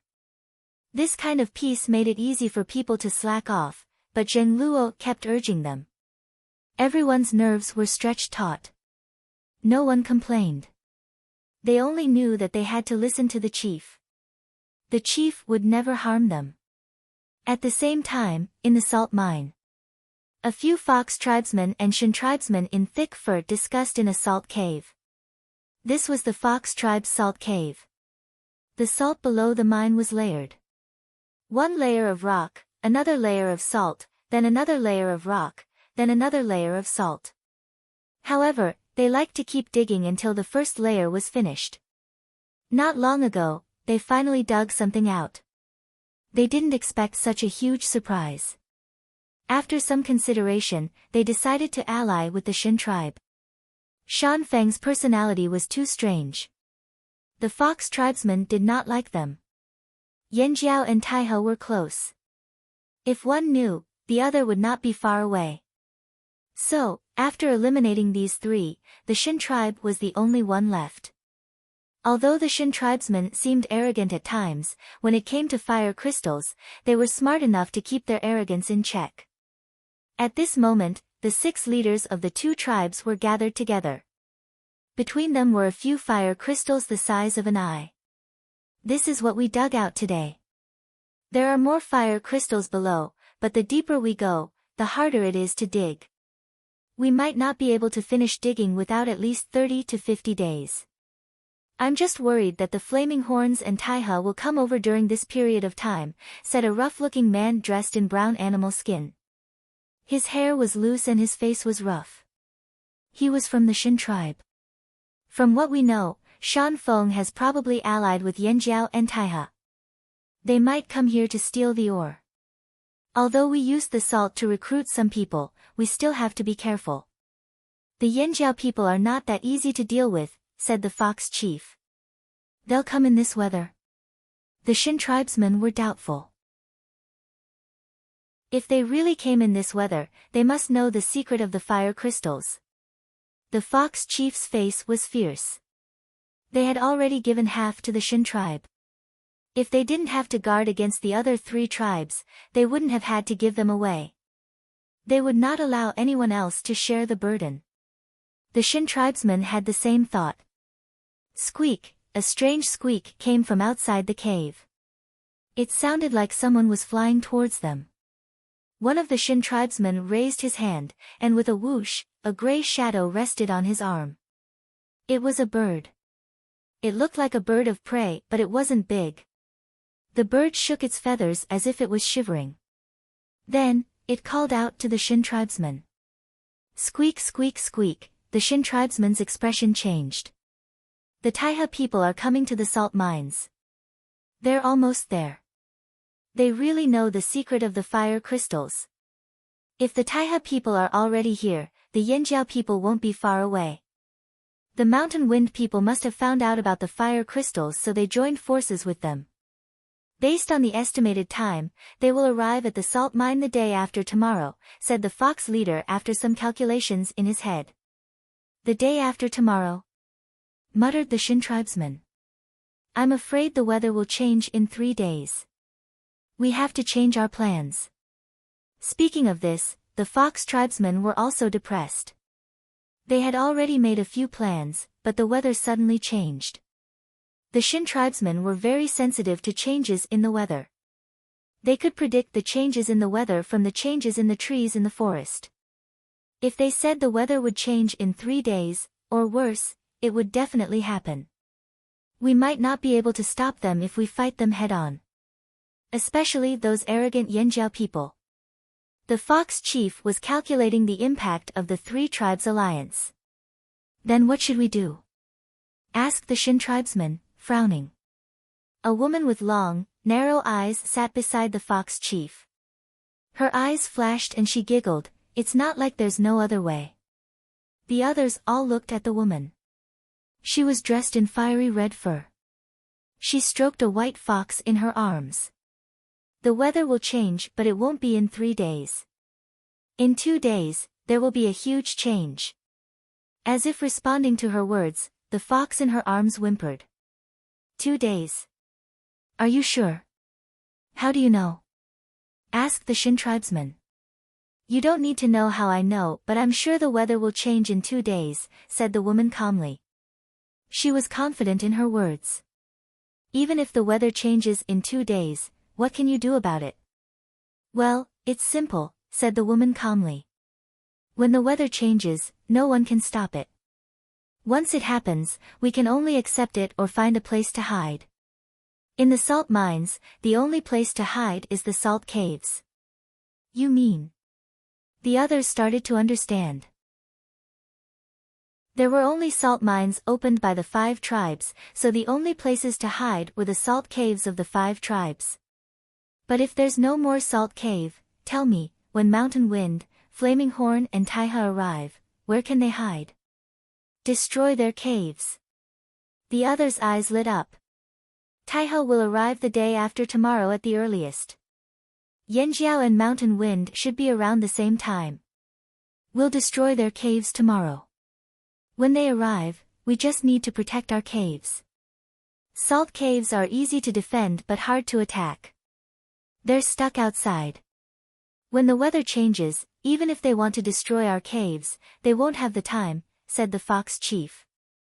That's right. The woman smiled and nodded in agreement. But the salt caves of the 3 tribes were destroyed. What about the people you recruited? Asked the Shin tribesman. Give up your caves and let them hide inside. We'll just send some people to look after them. The most important thing is to protect this place, said the woman. It was not impossible to give up their caves. For the fire crystals, the Shin tribesmen were willing to give up their mines. But what if Mountain Wind and the other two tribes take over their caves? So what if they do? If they do, they'll suffer heavy casualties. What are we afraid of? Said the woman. 3 out of the 5 caves were destroyed. Their side was heavily guarded. Even if the last cave was taken over, most of the people who died were the temporary helpers they recruited. So what if they died? It wasn't like they were fox tribesmen. They could even wear down Mountain Wind and the other 2 tribes. Why not? They made a good decision, but they did not know that there was someone who did not play by the rules. They were rushing through the night. Chapter 461. Under the night sky, a group of people ran across the salt flats. The crunching sounds were like the movement of some kind of reptile. The night sky was pitch black and the group did not light a fire. Zheng Luo wanted to use the glowing stones that Xiao Xian gave to light the way. Even an advanced totemic warrior would not be able to see accurately in such a dark environment. Their vision would be affected. But if he took out the glowing stones, he was worried that they would be too obvious in the dark. They would be easily exposed. They could see a little light in the darkness from afar. Xiao Xian volunteered to lead the way. He had been following the team for a while now, so he knew which areas were more dangerous, which areas to avoid, and which direction the team should head in. He already had a plan in mind. There was no light at night, but Xiao Xian had another special vision ability. The topography of the salt flats was very clear in his special vision. The shallow pits, the salt flowers on the ground and so on were clearly visible in his vision. With Xiao Xian leading the way, the others did not have to worry about bumping into salt flowers or stepping into shallow pits. If they accidentally tripped and ate a mouthful of salt, they would be poisoned half to death, not to mention following the group. Xiao Xian led the way according to the group's speed during the day. Zheng Luo was suspicious at first, but he relaxed and followed closely behind. The group became a long and narrow formation, one following the other. This reminded Xiao Xian of the games the children played in the early days of the tribe. Also, the first time he went out hunting, he took Mao with him like this. But at that time, they were running for their lives. This time, they were hurrying. After stopping for a while, Xiao Xian distributed the purple 1,000-grain gold to everyone in the group. There was no time or conditions to light a fire, so there was no way to cook porridge. They could only chew. In the wild, the warriors had chewed raw rice too. They were no strangers to it. Even though there was only one, and it was still raw. It was crunchy, but the purple 1,000-grain gold was even more comforting to the soldiers than the golden grains. The tension and exhaustion from traveling in the dark, the anxiety from the weather change that they had never encountered before, and the emotional turmoil before the battle were all gently soothed. It was as if their bodies were soaking in a hot spring. The messy totemic power in their bodies became orderly again. No one spoke, but the atmosphere became more relaxed. Their minds, which had been somewhat muddled in the salt flats, became much clearer. "Let's go," said Zheng Luo. Xiao Xian took a gulp of cold water and led the group forward. The sky gradually turned from dark to hazy. The white salt flats became clearer. It was dawn. Dawn, in the salt mines. The chiefs of the Fox and Shan tribes sent their men to the Flaming Horn, Taiha and Mountain Wind salt caves to start smashing them. The terrain of the salt mines was like a mountain, but this mountain was not very tall. Instead, it occupied a very large area. After the 5 tribes occupied the salt mines, they divided their territories and dug salt caves. There were no high cliffs in the mountain where they dug. When they were digging and mining, the people of the 5 tribes were very gentle when mining. Even the Flaming Horns tribe, which was considered the most rude of the 5 tribes, was also very careful when it came to the salt cave. The rocks in the salt mines got harder the deeper they went. The closer they were to the top, the easier it was to dig. It just so happened that the first layer of salt mine was above, so the opening of the cave was above. The second layer of salt mine was below ground, in a belt shape. Wacha and the others were mining underground, so the upper layer had long been mined out. At the same time, a group of people had gathered above the cave. There were Fox, Shen and other tribesmen who were recruited as helpers. Each of them held a large hammer or a sharp chisel as they stood there. "Today, your job is to make this cave collapse, do you hear me?" shouted a Fox tribesman. "What about the salt inside?" asked an outsider reluctantly. During their time here, they had received a lot of salt, but the Fox and Shen tribesmen refused to let them in. "Salt? The chief will give it to you. He called you here so you won't be taken advantage of. You've received a lot of salt these past few days. Is there a problem with the salt quality?" asked a Shen tribesman unhappily. "No, there isn't. After being invited here by the Fox and Shen tribesmen, the salt they received was better than what they usually got. But as time went on, they were not satisfied. People were greedy." The commander standing at the top saw the expressions on these people's faces and secretly mocked them for their ignorance.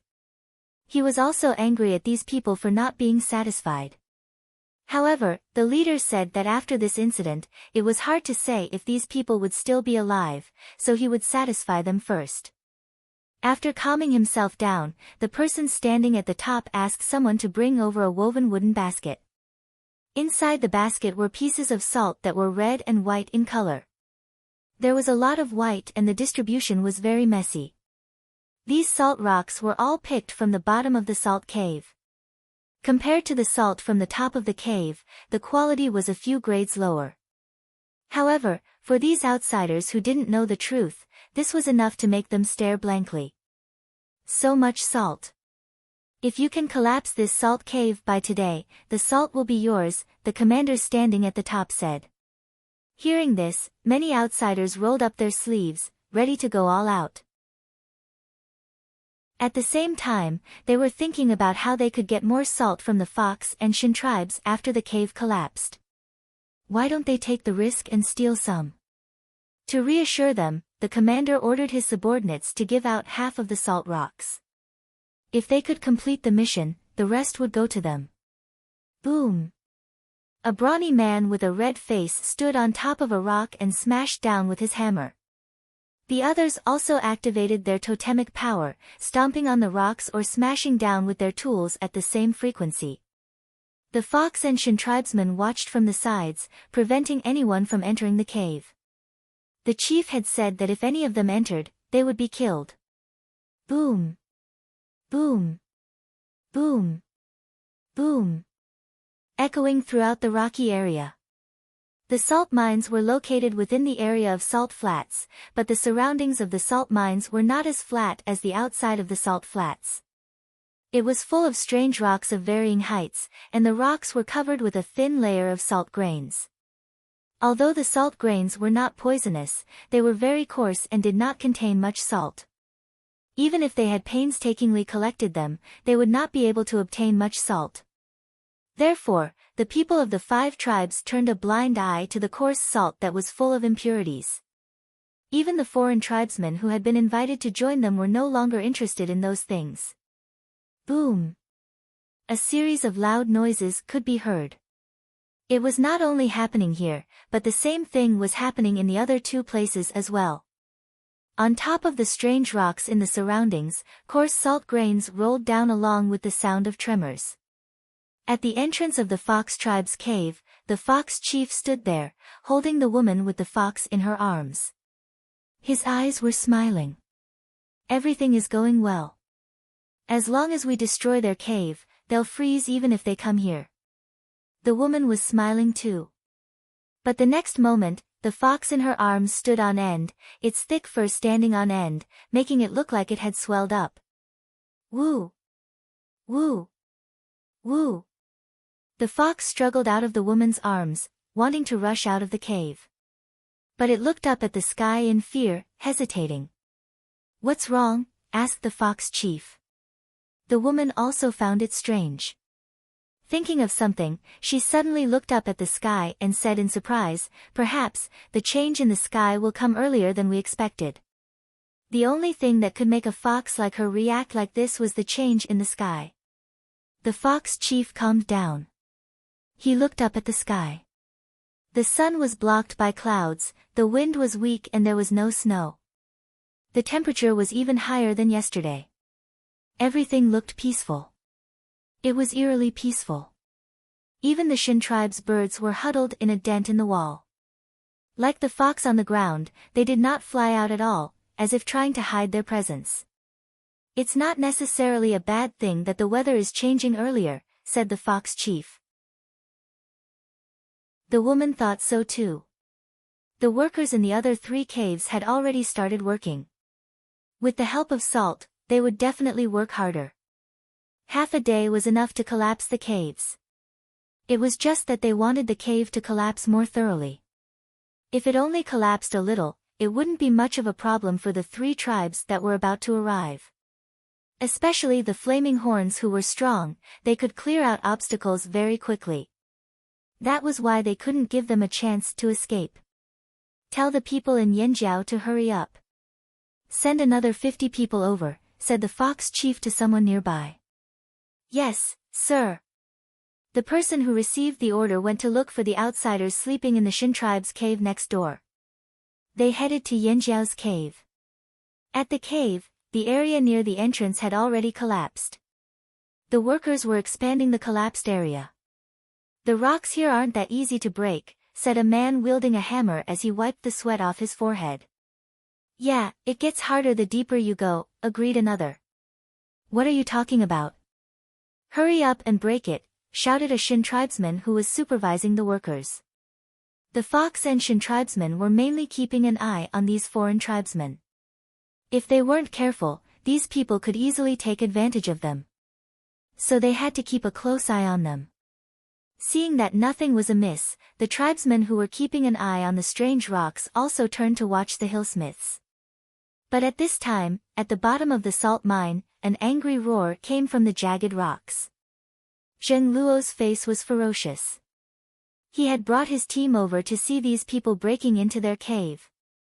He had only held back his anger because he did not want to be discovered. When they finally got close, he could no longer hold it in. Not just Zheng Luo, the others were the same. Chapter 462. The people from the Flaming Horn tribe were divided into 3 small teams. They moved stealthily towards the salt mine from 3 different directions. Each team was led by a warrior who was experienced in guarding the mines. They knew where to go to hide from the eyes of the people in the mines. Although the Yanjiao team had been chased away by force, the traps they set up were still intact. Some had been triggered, but those were the remnants of the traps left behind by others. Their advantage was their knowledge of the strange rocks. They could walk through their territory with their eyes closed. But now, the 3 teams were all close to the salt mine. The reason why they were able to proceed so smoothly was because of their experience. The second reason was that most of the people in the salt mine were focused on the people who were smashing the hole. The third reason was that the birds in the sky of the Shin tribe were scared and did not dare to come out. Of course, most importantly, the fox and Shin tribesmen did not expect Yanjiao to arrive so quickly. Zheng Luo's suppressed anger exploded. He attacked first, his pupils dilating due to his emotions. He mobilized his totemic power to fill every part of his body. The muscles under his skin bulged. Totemic patterns covered his body like hot lava. His angry face looked menacing. He stomped his hind legs vigorously, and his body shot out like a cannonball. The coarse salt on the ground was sent flying. Wherever his eyes looked, there was an area shrouded in killing intent. He tightly gripped the wide copper knife and slashed horizontally.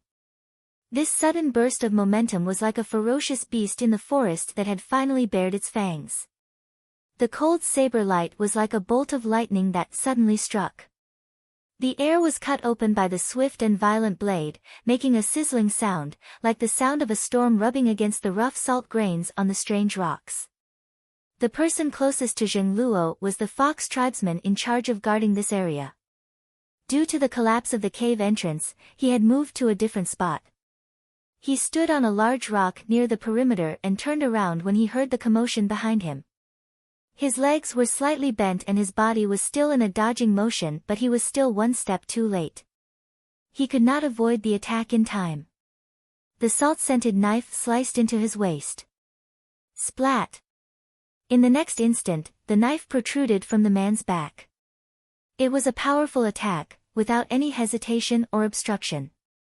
The sharp blade carried the scent of blood, murderous intent filling the air. The man who was cut in half fell to the ground with a thud. His eyes were still filled with shock and disbelief. After that, Zheng Luo didn't put his sword away. Instead, he followed the momentum of his attack and sent the sword into another person's body without hesitation. Like before, the saber did not stop at all, directly slicing his opponent in half. From this, one could see how ferocious this saber was. The blood that spurted out made the red salt on the ground even brighter. The smell of blood spread through the air, mixing with the murderous intent. This sudden turn of events stunned the people who were supervising or smashing the cave. The eyes of the absent-minded supervisors were filled with shock. The people smashing the cave were also stunned by the scene that had just happened. Didn't Yanjiao and the other tribesmen only arrive tomorrow? Who the hell said that? Was the person who appeared here a ghost? As far as the eye could see, pairs of eyes filled with murderous intent were like hungry predators in the forest. The people in the mines screamed hysterically, "Yanjiao, it's Yanjiao!" Sitting, standing, other tribesmen, the Fox and Shan tribesmen all raised their weapons in preparation for battle. Duo Kong rushed up the salt mine from the other side with an axe in his hand. The axe carried the anger of its owner, and it turned into a bolt of lightning as it flew towards the nearest tribesman. Just as the tribesman was about to raise his sword to block, Duo Kong twisted his wrist and the axe's trajectory changed. The sharp edge of the axe did not hit the tribesman's sword directly, but instead went for his arm. This was the result of the tribesman's quick reaction. If he had been any slower, the axe would have split him in half. Blocking the sword that was coming at him from the side, Duo Kong raised his arm and forcefully pushed it away. He gave the person who had lost an arm a stab with his axe and shouted, "I don't care which tribe you are from. You stole our salt mine. Kill, destroy our salt cave. Kill, kill, kill." He was really angered by the collapsed salt cave in front of him. Ah! The rest of the Flaming Horn tribesmen followed suit and let out a series of strange howls. The Flaming Horn warriors who had been quietly moving in stealth no longer had to hold back their anger. They raised the weapons in their hands and charged towards the salt mine. Stole our salt mine. Kill. Destroy our cave. Kill, kill. What? They weren't from the Fox and Shan tribes, but had been tricked into coming over to help. You think I'm stupid? What are those red and white things in your hands? Meat? Those are salt mines. They might have been dug out from our mines. What are you doing? Mining?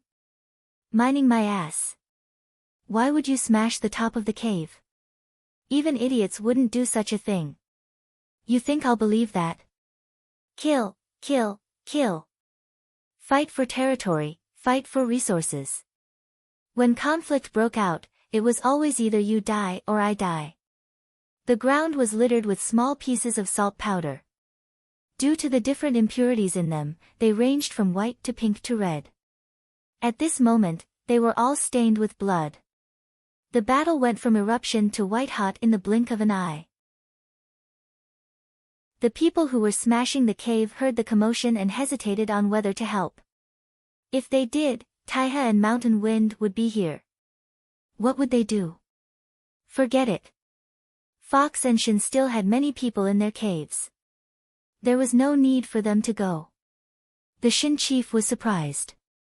Weren't the Flaming Horns always in sync with the Taiha tribe? They rarely sent birds to spy on the Yanjiao people. Unless they were birds that could fly high, the Yanjiao freaks would shoot them down. However, it was much easier to spy on the Taiha people. As long as they knew the situation in Taihe, Yanjiao would know too. But what was the situation now? The mountain wind people were nowhere to be seen. The Taihe people were probably still rushing through the salt flats. How did the Yanjiao people get here so quickly? At this thought, the Shin chief couldn't help but regret sending the birds to spy on the Yanjiao people. Otherwise, they wouldn't be so helpless right now. The chief of the Shin tribe wanted to send reinforcements, but he quickly stopped because he saw that the fox tribe had not taken any action. Something was wrong. He looked at the bird curled up in the corner, wishing it could turn into a rock. The Shin chief looked up at the sky. The sky changed. So fast. According to his original plan, it would happen within 3 days. Yesterday was one day and the weather would change tomorrow or the day after. The fox woman also said that it would happen within 2 days. They didn't feel anything in the morning and thought that the weather would change tomorrow. They made many preparations, but now, everything was messed up. The Shin tribe could tell what was going to happen from the plants around them. 2 days ago, a group of Shin warriors arrived. They said that the plants in the forest were changing strangely. They were afraid something big was about to happen. Perhaps it was a crisis they had never encountered before. Just look at the birds curled up in the corner. They didn't even want to fly. So what if they were humans? How much stronger could they be? Since the weather had changed, they wouldn't send anyone out. The people in Yanjiao's caves would definitely not be able to stop Yanjiao's attacks. For the sake of the fire crystals, they had no choice but to give up on them. Although there was a hiccup, they still followed the plan. The Shin chief brought his people to the fox cave and walked deeper in. It was warmer there. Outside the cave, a snowflake drifted down. The temperature had begun to drop without anyone noticing. It fell so fast that no one had time to react. Soon, more snowflakes fell from the sky. The wind started blowing the falling snow into the air and smashing it heavily onto the ground. Xiao Xian could even hear the soft thud of a snowflake hitting a rock. The warm blood he spat out quickly cooled in the air, freezing into ice. It fell to the ground and shattered into pieces. The wind grew stronger. Large sheets of snow floated in the air like thick curtains. They swirled in the wind, blocking out the distant scenery. Xiao Xian exerted strength in his ankle and dodged to the side. He dodged a knife from behind. The sword in his hand turned into a blur and swept across like a fan, slicing his opponent's neck. Xiao Xian did not stay put. He bent his knees and jumped back, dodging the knife from the side. After dealing with another person, Xiao Xian looked up at the sky, shocked. Something was wrong. Something was very wrong. There was a chilly feeling. It was not because of the sudden drop in temperature, but because of something else. The sudden drop in temperature was vexing but not enough to make Xiao Xian feel this way. It was as if something else was happening. The snow was still falling. The wind blew the snow, blinding everyone's eyes. The sky seemed to be dyed white by the fluttering snow. On the ground, the snow and salt were indistinguishable. The temperature did not stop falling. On the vast salt flats, the water in the shallow ponds was rapidly freezing. The salt blossoms seemed to have met another spring as they swelled and grew larger. If Xiao Xian was still on the salt flats, he would have seen hundreds of flowers fighting for their beauty. In Yanjiao's salt caves, some of the foreign tribesmen recruited by the Fox and Shin tribesmen were already thinking of retreating. If it were any other day, they would have fought for their lives here for the salt. But this was the first time they had encountered such weather. They panicked and lost focus. Their movements showed flaws and many of them were killed. The Fox and Shin tribesmen, on the other hand, were anxious that no reinforcements had arrived. With Yanjiao's advantage in numbers and strength, they were at a disadvantage. End this quickly. Quick! Xiao Xian shouted. Just now, Xiao Xian felt his scalp go numb. He had a bad feeling. Chapter 463. After hearing Xiao Xian's words, Zheng Luo sped up. On one side, he was aggressive and murderous. Both his battle power and aura were far superior to the other side. The Fox and Shan tribes did not send any more people here. The 400 people here were quickly dealt with. Some died, some ran away. Due to the suppression of numbers and psychological panic, as well as the weakening of momentum, the battle did not last long. From the moment Zheng Luo rushed over to the end of the battle, only 5 minutes had passed. 5 minutes was not even enough time to roast meat or take a nap. Usually, no one would care about such a small amount of time. But here, at this point in time, things had changed strangely. The temperature dropped rapidly. Strong winds blew with heavy snow. Around them, they could hear the sound of snowflakes hitting the ground. The originally light snowflakes could cause such a commotion. It was clear how strong the wind and snow were. The blood on the ground quickly solidified. Another layer of snow covered it. The color of the blood and salt was quickly covered by snow. Soon, not a speck of red could be seen. Looking into the distance, all they could see was a vast expanse of snow.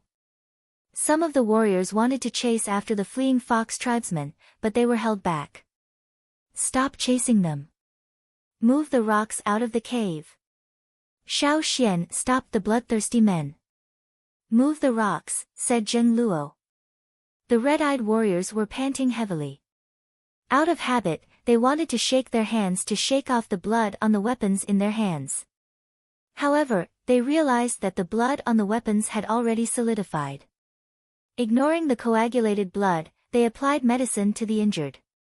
Other than the few taking care of the injured, Zheng Luo called the others to move the rocks out of the cave. Luckily, they arrived quickly. Other than the collapse of the cave, the rest of the cave was fine. The stones piled up at the entrance of the cave were picked up one by one and thrown far away. With so many warriors coming over, all the stones blocking the entrance of the cave were cleared away very quickly. Except for the big stones that were used to block the entrance of the cave, all the other stones were cleared away. Zheng Luo brought a group of people in first to check if there were any other traps or dangers in the cave. After making sure everything was fine, he let everyone bring the injured into the cave. The bodies of the dead warriors were also brought in. These dead warriors would be abandoned and brought back to the tribe for cremation. The tribesmen were already used to this kind of thing. Although there were casualties, it was fortunate that there weren't many of them. After all, they had the upper hand. After comforting them, Zheng Luo walked to the cave entrance and looked into the distance. The wind and snow filled the sky, making it impossible to see the scenery in the distance. Duo Kong, you stay here. I'll bring some people out to take a look. Zheng Luo called a few people out. There was a blizzard outside the cave. He wondered how the people from Taihe and Mountain Wind were doing. Fortunately, they listened to Xiao Xian's words and hastened their journey. They didn't rest at night. Thinking about this, Duo Kong looked around. He wanted to talk to Xiao Xian again and ask him if he had any other suggestions. But after looking around, he didn't see anyone. Where's the elder? Duo Kong asked the warrior beside him. The soldier pointed into the cave. It seems to be in there. Xiao Xian helped take care of the injured for a while. He had brought many herbs and some 1,000 grain gold with him. These were all needed by the injured. Wacha led the warriors who had guarded the salt mines into the depths of the cave. Soon, they came out with a clay cauldron. They gathered some firewood from the cave and lit it. Then, they gathered some clean snow. Everyone took out the grains they had and cooked a pot of porridge. Xiao Xian put a handful of 1,000 grain gold into the pot. There were people watching here, so he didn't need to keep an eye on them. When Duo Kong came over, Xiao Xian was about to walk deeper into the cave. Xiao Xian, how long do you think this weather will last? Duo Kong asked. Xiao Xian shook his head. I don't know, but it's definitely more than that. We should be prepared. Duo Kong nodded. I know this is just the beginning. If not, the Fox and Shen people wouldn't be hiding in the cave. The Shen people are very sensitive to changes in the weather. Seeing that Xiao Xian seemed to have something to say but hesitated, Duo Kang's heart tightened. Is there something else? I'm not sure either. I just have a bad feeling, Xiao Xian said. Duo Kang didn't dare to let his guard down. After going through so many life and death situations, his instincts were very sharp. If Xiao Xian said this, he must have his reasons. Even now, he still didn't know what was going to happen. I'll get someone to check if there's anything left in the cave, Duo Kang said. After the Fox and Shen people chased away the Yanjiao mine guards, they went into the cave and looted everything. They took most of the food and necessities, only leaving behind a large ceramic cauldron. There were a few cauldrons in the cave but they were all destroyed. This one was missing a leg so it couldn't be placed properly. They had to use a rock to prop it up and Wacha was using it to cook porridge. After checking the cave, Duo Kang cursed. The other warriors followed suit, cursing the Fox and Shen tribesmen as well as the other tribesmen they found. Not long after, Zheng Luo returned with a dark expression. How is it? Xiao Xian asked. The cave entrance collapsed. It's worse than here, Zheng Luo said. Due to the sudden appearance of the Flaming Horn tribesmen, the destruction of the Flaming Horn cave was temporarily interrupted. However, the destruction of the other two caves continued. Although it was only 5 minutes, because the overseers heard the commotion here, they also joined in the destruction of the caves. That was why the situation there was more serious than here. Of course, if the people from Taihe and Mountain Wind came, they would just have to spend some time to move the rocks away. Because of Yanjiao's early arrival and the sudden change in the weather, the excavation work was interrupted. Let's not worry about that for now. Send someone to keep an eye on the Fox and Shen people. If anything happens, report it immediately, Zheng Luo ordered. As expected, things did not go well for them this time. Stealing the salt was easy but the unpredictable weather made it even more difficult than facing the Fox and Shen tribesmen. It was still snowing outside. Traveling in the snow would be even more difficult. The Taihe and Mountain Wind people might not arrive on time. They took turns to rest. In this weather, it was not wise to look for the Fox and Shen people. They could only wait in the cave for the weather to improve and for the Taihe and Mountain Wind people to arrive. Xiao Xian had Wacha bring him deeper into the cave. He wanted to take a look. Duo Kang and Zheng Luo followed. Is the place where the Fox and Shen tribesmen dug out the fire crystals? Is it down there? If we keep digging, will we find fire crystals too? Duo Kang asked. That's possible. Wacha was full of anticipation. Since we have nothing to do, why don't we dig? If they did, it would be a relief. Their energy would be replenished quickly and they would have more energy for the next battle. There was no time to lose. Zheng Luo immediately called for his men to go to the lower level of the cave. They chose a spot and started digging. The fire crystals were very attractive. The deeper we go, the harder the rocks are. Who knows when we'll get one? Duo Kang said. No matter what, we have to try. Zheng Luo took out his tools and started digging. All the mining tools had been moved away but there were still some spare tools hidden in a hidden place. Wacha went over and took them out. In the past, he just wanted to hide them to prevent the warriors from wasting too much. If they felt like their tools were missing, they would have to get new ones. This restricted the use of tools. The warriors would only ask Wacha for new tools when they could no longer use them. Now, these hidden tools had come in handy. Dig. Keep digging. If the Fox people can dig, I don't believe we can't. Duo Kang waved the tools in his hands as he spoke. There are fire crystals down here. Xiao Xian said as he sensed the ground beneath his feet. It wasn't that the others couldn't sense the fire crystals, it was just that everyone's sensitivity was different. However, there were too few people like Xiao Xian. Even Zheng Luo couldn't sense the fire crystals directly. Really? Zheng Luo and Duo Kong looked up at Xiao Xian. How much further? Xiao Xian walked around and stepped on the ground. This is the closest, but I'm not sure how deep it is. It's okay, as long as it's here. Zheng Luo quickly gave up on the shallow pit and came over to Xiao Xian's side.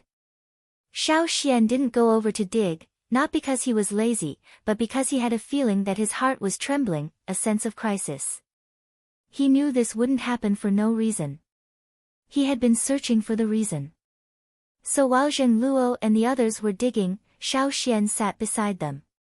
He sat on a piece of salt that was just dug out and had a lot of impurities. He was deep in thought, sensing carefully. Zheng Luo and the others didn't think much of Xiao Xian's actions. They didn't need Xiao Xian to dig for fire crystals. There were more people around. If Zheng Luo didn't want to, he and Duo Kong could just stand aside and watch. That day, the sky turned dark early. In the evening, the outside of the cave was half buried in snow. Where do you think Taiha's men and Mountain Wind's men have gone to? Don't tell me they froze to death in the salt flats. Duo Kong said as he drank the porridge he just cooked. Most of the pottery utensils were destroyed and there were no bowls. They were now using the stone bowls Xiao Xian made. The stone was made from rocks near the top of the salt flats. The rocks there weren't hard and it was easy to make. There was a small amount of salt in the rocks and the porridge tasted salty after being added. After drinking the porridge, Duo Kong shivered and jumped twice. He rubbed his hands. Today was the coldest day of winter he had ever experienced. However, the next day, Duo Kong found that he was too naive. The next day was even colder than the day before. When he woke up in the morning, the snow outside the cave had accumulated to a height of 3 meters.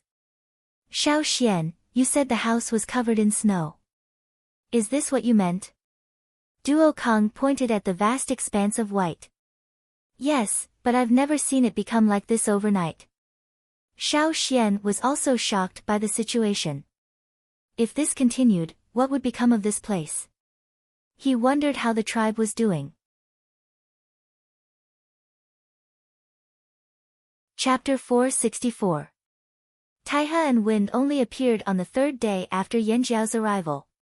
By then, the snow on the ground was already 5 meters high.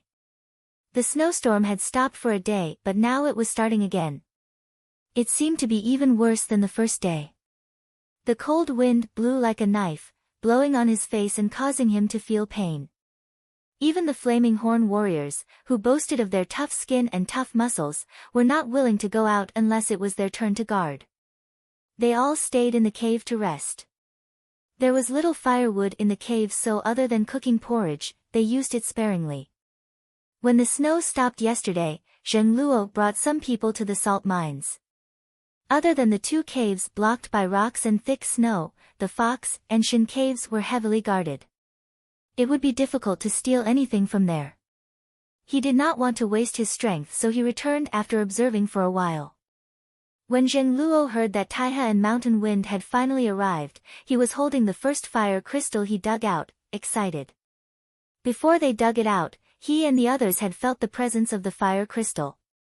It was proof that there was a fire crystal below, but because it was buried too deep and because of the salt mines, they did not notice it. Now they were finally close. They had worked so hard to dig it out, of course they could not stay calm. Taiha's people. When he heard the report, Zheng Luo looked away from the fingernail-sized fire crystal in his hand and calmed himself down. He reluctantly climbed out of the hole and handed the fire crystal to Duo Kong. You guys keep digging. I'll go check on them. I wonder how they're doing now. Don't worry, Chief, I'll keep an eye on them. Duo Kong carefully took the fire crystal, so happy his mouth was about to split. Their efforts were worth it. Their gloomy mood had dissipated. Xiao Xian was deep in thought, but Zheng Luo's sudden appearance brought him back to reality. Taiha and Mountain Wind are here. Xiao Xian stood up from the rock and followed Zheng Luo out to take a look. Zheng Luo glanced at Xiao Xian but did not ask. For the past 2 days, Xiao Xian had been acting strangely. He would sit there for most of the day. If no one called him, he would just sit there. No one knew what he was thinking. He had asked once, but Xiao Xian had told him that he was just trying to sense something. Once the results are out, I will definitely inform everyone. Arriving at the entrance of the cave, he saw the leaders of Taihe and Mountain Wind each leading about 20 people. None of them looked too good, and there was still snow stuck to their bodies. Taihe and Mountain Wind's leaders relaxed when they saw Zheng Luo. They smiled bitterly. You're really lucky to have come early. Otherwise, you'd end up like us. While they were waiting here, the 2 leaders had already learned from the Yanjiao soldiers in the cave that the Yanjiao troops had arrived early on the day of the change. They had just arrived when a snowstorm struck. Unlike them, when they were in the salt flats, the weather changed and there were casualties along the way. This kind of weather was something they had never encountered before. Not to mention them, even their ancestors had never encountered such weather. Not only were there unnecessary casualties, but the journey was also seriously delayed. They could have arrived yesterday morning, but they were delayed by another day, and that was the result of rushing through the night. After the change, it was difficult to travel on the salt flats, especially with the thick snow and cold weather. No one could adapt. Zheng Luo did not explain whether they were lucky or not. He asked about the 2 tribes and found out that although there were casualties, there were not many. Both tribes were not in good health, especially the people from Mountain Wind. The place where they lived was warmer than the Flaming Horn tribes. The winter wind was blocked by the mountains next to them. Even if it snowed, it was just for show. They had never encountered a situation like this before. Mountain Wind's casualties were more serious than Taihe's, so it was no wonder that their leader's face was so dark. "How's the cave?" asked Zheng Luo. When he brought people over, both sides of the cave had collapsed, but all they had to do was throw the rocks away. "If there's a need, we Yanjiao can help move the rocks too." But Zheng Luo's words made the 2 leaders' faces even darker. They looked like they wanted to bite someone, their teeth chattering clearly. "Don't mention it. Those bastards from the Fox and Shin tribes, they poured salt poison into the cave." The Feng Shan chief roared angrily. Salt poison was a kind of green-gray salt rock found in the mines. It couldn't be used to make salt. It wasn't able to poison people to death, but after it was boiled, the smell would be pungent, and people would feel dizzy if they smelled it too much. Therefore, generally speaking, the soldiers guarding the mines would bury the salt rock far away if they found it. Although there was not much salt poison, there was still a certain amount accumulated over the years. The Fox people dug out the poisonous salt rocks and cooked them in batches. The first 3 pots were poured into the Mountain Wind's cave. Who asked them to have such a deep grudge with them? If Mountain Wind did not investigate again, things would not have turned out this way. The 4th to 6th pots were poured into the Taihe cave. The Taihe people were better at using herbs, something the Fox people were wary of. Finally, it was Yanjiao's turn. But due to the change in weather, they changed their plans and did not have time to pour the last of the salt poison into the cave. So when the Yanjiao people entered the cave, although they lost a lot of things, they did not have to deal with the salt poison. After boiling, the salt poison would melt in water. If it was boiled again, it would become a viscous liquid. When it was splashed on the ground, it would seep into the salt mine. Once it dried, it would stay with the salt mine. Unless that layer was removed, it would not be pleasant. In this weather, the snow was howling and the temperature was unprecedentedly low. They finally made it to the mines without having to fight, but there was nowhere to hide. The 2 chiefs of the Taihe and Mountain Wind tribes arrived at the salt mines at about the same time. They came over to check on the Flaming Horn tribe. They didn't expect the Flaming Horn tribe to come early and live a good life. At least compared to the other 2 tribes, it was pretty good. They did not ask for much. They just wanted to find a place to hide from the cold and rest. Everyone in the team was walking in a daze. If they fought the Fox and Shin tribes now, they would be in big trouble. After hearing about the situation, Zheng Luo pursed his lips. He did not know Yanjiao was so lucky. The Fox people must have been behind the salt poison. If not for the change, their cave would have been affected too. Not only would they have to face the collapse of the cave, even if they went in, they would be suffocated to death. How cunning. Come over. It'll be a bit crowded, but the cave can fit all of you. Right, do you have any firewood in your cave? Bring some over, said Zheng Luo. Hearing Zheng Luo's agreement, the two chiefs relaxed. I'll ask around. We'll bring it over if there's any. The salt poison on the ground had already seeped into the salt mines underground. It would take a long time to get rid of it. With the weather like this, it was best to hide in the Flaming Horn tribe for a while. Zheng Luo told the warriors in the cave to make room for them. Don't take up too much space. Taihe and Mountain Wind were allies now. Helping them was helping themselves. Not long after, the Taihe and Mountain Wind chiefs came over with their own people. Looking at the Flaming Horn people's state of mind, then looking at the despondent faces of their own people, the two chiefs felt terrible. His hatred for the Fox and Shin tribes deepened as well. It was a bit crowded to fit 3,000 people in one cave. If not for the fact that the cave had 2 levels and each level was dug deep, it would not have fit so many people. There was an empty path on the left side of the cave entrance. That way, it would be convenient to come and go. Even if there was an emergency, it would not be delayed. That way, the cave was practically packed. Taihe and Mountain Wind had brought some firewood over. They had their own stash too. Since Fox's men had not taken all of it, they brought it over. But there was not much firewood. No one knew how long this weather would last. They had to use it sparingly. Other than cooking, they could not light a fire. Luckily, the Yanjiao people had glowing crystals to light up the cave, so it was not pitch black. There were too many people and the cave was too deep. With less air, it would be even more difficult to breathe. Of course, they had considered this problem when they dug the salt cave, so there were several vents in the cave. However, when the Flaming Horns first came in, they blocked a few of the vents because of the cold wind. Now that there were so many people, it was difficult to breathe, so the blocked vents were opened again. 2 of them were blocked because of the blizzard. It took some effort to open them. Even so, the cave was still stuffy. But the advantage of squeezing so many people together was warmth. But, what's that smell? Who's farting? Hey, bro, have you stepped on animal dung before? Who had the time to shower and clean up after rushing all the way here? There was a lot of dirt on their bodies too, and this was the result of being washed away by the snow.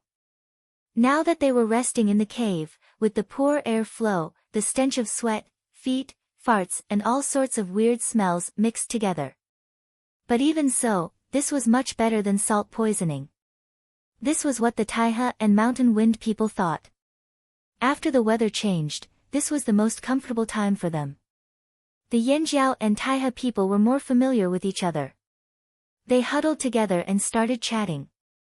Although they quarreled in the tribe, they had always been partners. Now that they were in the same boat, they felt like fellow sufferers. Someone started cursing the Fox and Shin people and it resonated. Even the Mountain Wind people, who had been quiet since entering the cave, joined in the commotion. They hurled out vulgarities that were unique to their respective tribes. The Taihe and Mountain Wind chiefs were brought over by Zheng Luo to see the fire crystals. Now that the existence of the fire crystals was confirmed, the 2 chiefs felt less gloomy. The 3 chiefs picked up their tools and started digging for the crystals. They were in a bad mood, but they could not find anyone to fight. They could only turn their anger and frustration into motivation. Digging out more fire crystals would also allow the warriors to recover quickly. Outside the cave, the snow that was 5 meters high in the morning was now a meter higher. The snow was still falling, showing no signs of stopping. Chapter 465. On the night of Taiha and Mountain Wind's arrival, the wind outside grew stronger. Snow filled the sky and even the guards outside the cave couldn't handle it anymore. Zheng Luo had no choice but to call them in and take turns guarding the entrance. Otherwise, they would freeze to death outside. Even if they didn't freeze to death, they would be buried in the snow. But now, outside the cave, unless all the snow was swept away, the surrounding snow was like a thick wall, blocking all sight. One had to stand on high ground and sweep away the snow that blocked one's vision before one could see further. Xiao Xian stood on top, braving the wind and snow to look around. Between heaven and earth, everything was white. The strange rocky terrain was no longer rugged. It was drowned in a sea of white. At first glance, it looked like flat ground. Xiao Xian tried to use a straw rope to perform divination. He wanted to read the weather, as well as the chilling sense of danger that he couldn't understand. None of his attempts worked. He looked around. As far as he could see, there was no one else. Fox and Shin did not seem like they wanted to come out. After entering the cave, they moved the rocks back to their original positions. Many of the Yanjiao warriors looked at Xiao Xian, hoping to hear good news from Xiao Xian. It was because of Xiao Xian that they weren't as miserable as Taiha and Mountain Wind. To their disappointment, Xiao Xian shook his head silently. The cave grew quieter. At first, there were still people complaining and cursing the Fox and Shin tribesmen. But now, all their complaints were gone. They only hoped that this weather would end soon. Wu Zhan and some of the Taiha tribesmen knew each other. They were all elites of the younger generation. When the Taiha tribesmen arrived, they gathered to talk about their experiences. Now, no one was talking. Those who could sleep slept to reduce their energy consumption. Those who couldn't sleep just stared blankly. Hearing chewing sounds beside him, Wu Zhan kicked him. "What are you chewing?" "Grass." "Give me some." Taiha tribe's Feiyang handed over half a stalk of grass. They would often carry some herbs with them, even if they didn't have much medicinal value. They would chew on these herbs for fun when they were bored and could calm their minds. When he handed it over, Feiyang asked, "Your elders don't seem to have brought any good news." "There will be." Wu Zhan didn't say anything. He took the grass and chewed on it. It tasted bitter.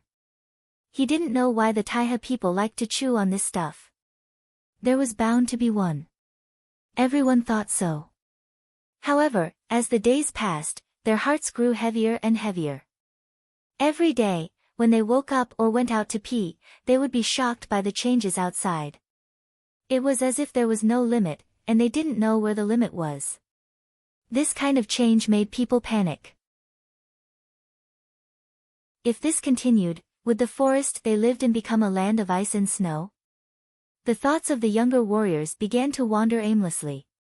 It was one thing for them to be in the land of ice and snow. Some of the tall mountains were covered in ice and snow all year round.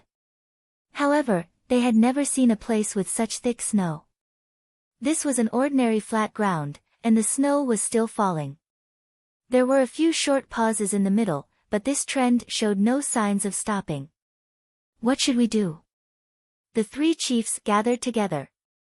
Even though they had fire crystals in their hands, the current situation put them in a difficult position. Their initial excitement from digging up fire crystals had gradually died down. They definitely had to fight the Fox and Shin people. They had to come all this way and pay such a high price. Everyone was frustrated. However, this frustration was suppressed by the changes in the weather. They fell silent with bitter expressions. The burden on their shoulders was heavy, and they were under immense pressure. They didn't know what would happen to them, or if their tribe was safe. "If we knew this would happen, we wouldn't have come even if we had to give up the mines," said the Mountain Wind chief in a low voice. But who would have expected such a huge change? Even the Fox and Shin tribesmen underestimated this change. The Taihe chief sighed helplessly. Who wouldn't regret it at a time like this? Seeing that Xiao Xian did not speak, walking back to the rock he had been sitting on for the past few days to continue spacing out, the three chiefs couldn't help but feel disappointed. The other two chiefs already knew that Yanjiao could avoid the change in weather because of Xiao Xian. They had no one who could predict the weather, so they could only place their hopes on Xiao Xian. Good news or bad news, as long as they knew what was going to happen next, they would feel more at ease and be prepared. Sigh. Zheng Luo couldn't take it anymore. Whenever he was free, he liked to think. He stretched his stiff limbs, then jumped into the fire crystal pit and continued digging. The other two chiefs looked at each other, then got up to stretch their shoulders and jumped in as well. Let's dig. They would be more depressed if they stayed here quietly. Their progress was much slower now. The deeper they went, the harder the rocks became. Many of their digging tools were broken. Although they dug out more than 10 fire crystals, they were small and not enough to go around. Everyone absorbed a little, and it also gave the warriors a boost of energy. Xiao Xian sat on the converted salt rock and carefully felt the changes around him. Sound? He could hear the three chiefs digging in the pit next to him. Everyone's breathing could be heard clearly. Further away, there were whispers in the cave. Some were talking in their sleep, some were snoring. He could even feel that many people were spacing out in the dark with their eyes wide open. There was also the sound of wind blowing in through the vent. What else was there? There was also the sound of someone's heartbeat. Xiao Xian could almost hear the sound of his blood flowing in his body. Thump thump. The sound of the heartbeat made Xiao Xian's eyebrows twitch. The sound of a heartbeat? The sound was very soft, but it felt very powerful. It seemed to echo in the rock, with a lingering sound. His own heartbeat? No, not his own, not the people around him, and definitely not the other soldiers in the cave. Who was it? Whose heartbeat? Xiao Xian wanted to listen again to confirm, but after waiting for a while, he did not hear the sound again. Xiao Xian felt that he was very close to the answer, but he still felt like he was missing something. Just a little bit more. Just as Xiao Xian thought that the sound would not appear again, he heard it again. Thump thump. It was still the same strong heartbeat as before, high in the front and low in the back. After listening carefully, Xiao Xian noticed that the last heartbeat was slightly louder than the previous one, but he wasn't sure if it was real. There was indeed a heartbeat, but it did not sound like a human's. It seemed to be very far away, but also very close. He could not be sure. It was not loud, but he could clearly hear the sound coming from the rock layer. Chief, do you hear something? Xiao Xian asked. Zheng Luo, who was digging in the fire crystals, paused. Sound? The other people in the pit also stopped what they were doing and listened carefully. No. They all shook their heads. It's gone now, just now, Xiao Xian said. Hearing Xiao Xian's words, the others in the pit stopped digging and focused on listening to all the sounds in the cave. What kind of sound was it? The cave was too noisy, they had to figure it out. A heartbeat. It was not loud, but it felt very strong. It seemed to come from the rock layer, and there was an echo, Xiao Xian said carefully. That was even more puzzling. How could there be such a sound? The people in the pit were all patient. Their patience had been tested countless times during the hunt, so they were quite patient. However, after they stopped all their movements and listened carefully, they still did not hear Xiao Xian's voice. Zheng Luo was about to speak when Xiao Xian suddenly said, "There was another sound, did you hear it?" The three chiefs looked at each other, seeing the confusion in each other's eyes. It was clear that they did not hear it. When he looked at Duo Kong and the others, he saw that they were equally confused. You really heard it? Zheng Luo asked again. I heard it 3 times, Xiao Xian said confidently. Now the three chiefs were not calm. It was not that they did not want to believe Xiao Xian, it was just that they really did not hear the sound Xiao Xian was talking about. The Taiha and Mountain Wind chiefs did not dare compare to Xiao Xian in predicting the weather. After all, Xiao Xian's predictions had been proven correct. However, they were confident in their hearing. It was not like they could not hear anything. The other two chiefs were skeptical, but Zheng Luo believed him. Xiao Xian was different from the others in many ways. The shamaness also believed in Xiao Xian. Therefore, Zheng Luo's expression was serious. If there really was such a sound, Xiao Xian, what do you think it was? I don't know. But the source of that sound is something I've always been wary of. Xiao Xian spoke his mind. Zheng Luo threw down the tools in his hand and climbed out of the hole. He said to Duo Kong, "Inform the others to be alert." Duo Kong did not waste time. He threw down the tools and ran away. His voice could be heard shouting as he ran. Seeing Zheng Luo like this, the other two chiefs were still suspicious. However, since the Yanjiao people were acting like this, they followed suit. The originally silent cave suddenly burst into an uproar because no one knew what was going on. Stay alert. Was some kind of danger coming? Xiao Xian, continue listening. Let us know if you find anything. Zheng Luo sat down beside Xiao Xian. He no longer cared about the fire crystals. They were important, but compared to the number of people in the team, it was secondary. The other two chiefs each carried a piece of salt and sat beside Xiao Xian. They wanted to see what this young Yanjiao elder had heard. At the same time, in the Fox tribe's cave on the other side of the mine, the Fox chief woke up after a nap and ran over to check on the progress of the fire crystals. How's it going? Asked the chief. The supervisor beside the hole pointed at the basket by his feet. There were not many more crystals. The Fox chief frowned. It was getting slower and slower. He was dissatisfied with the efficiency. However, the deeper they went, the more crystals there were. They could only wait patiently. Continue. Don't let me find out who's slacking off. Yes, sir. At the bottom of the hole, one of the Fox tribe's warriors dug with his shovel. He heard a clang and thought he had hit rock again. There was no more salt here, only rocks and soil. He had hit hard rocks a few times these few days, but this time, his tool was badly damaged. Shit! Looking at the deformed copper shovel, the warrior threw the shovel in his hand away, picked up a few new tools, and continued to dig. I want to see what kind of rock this is.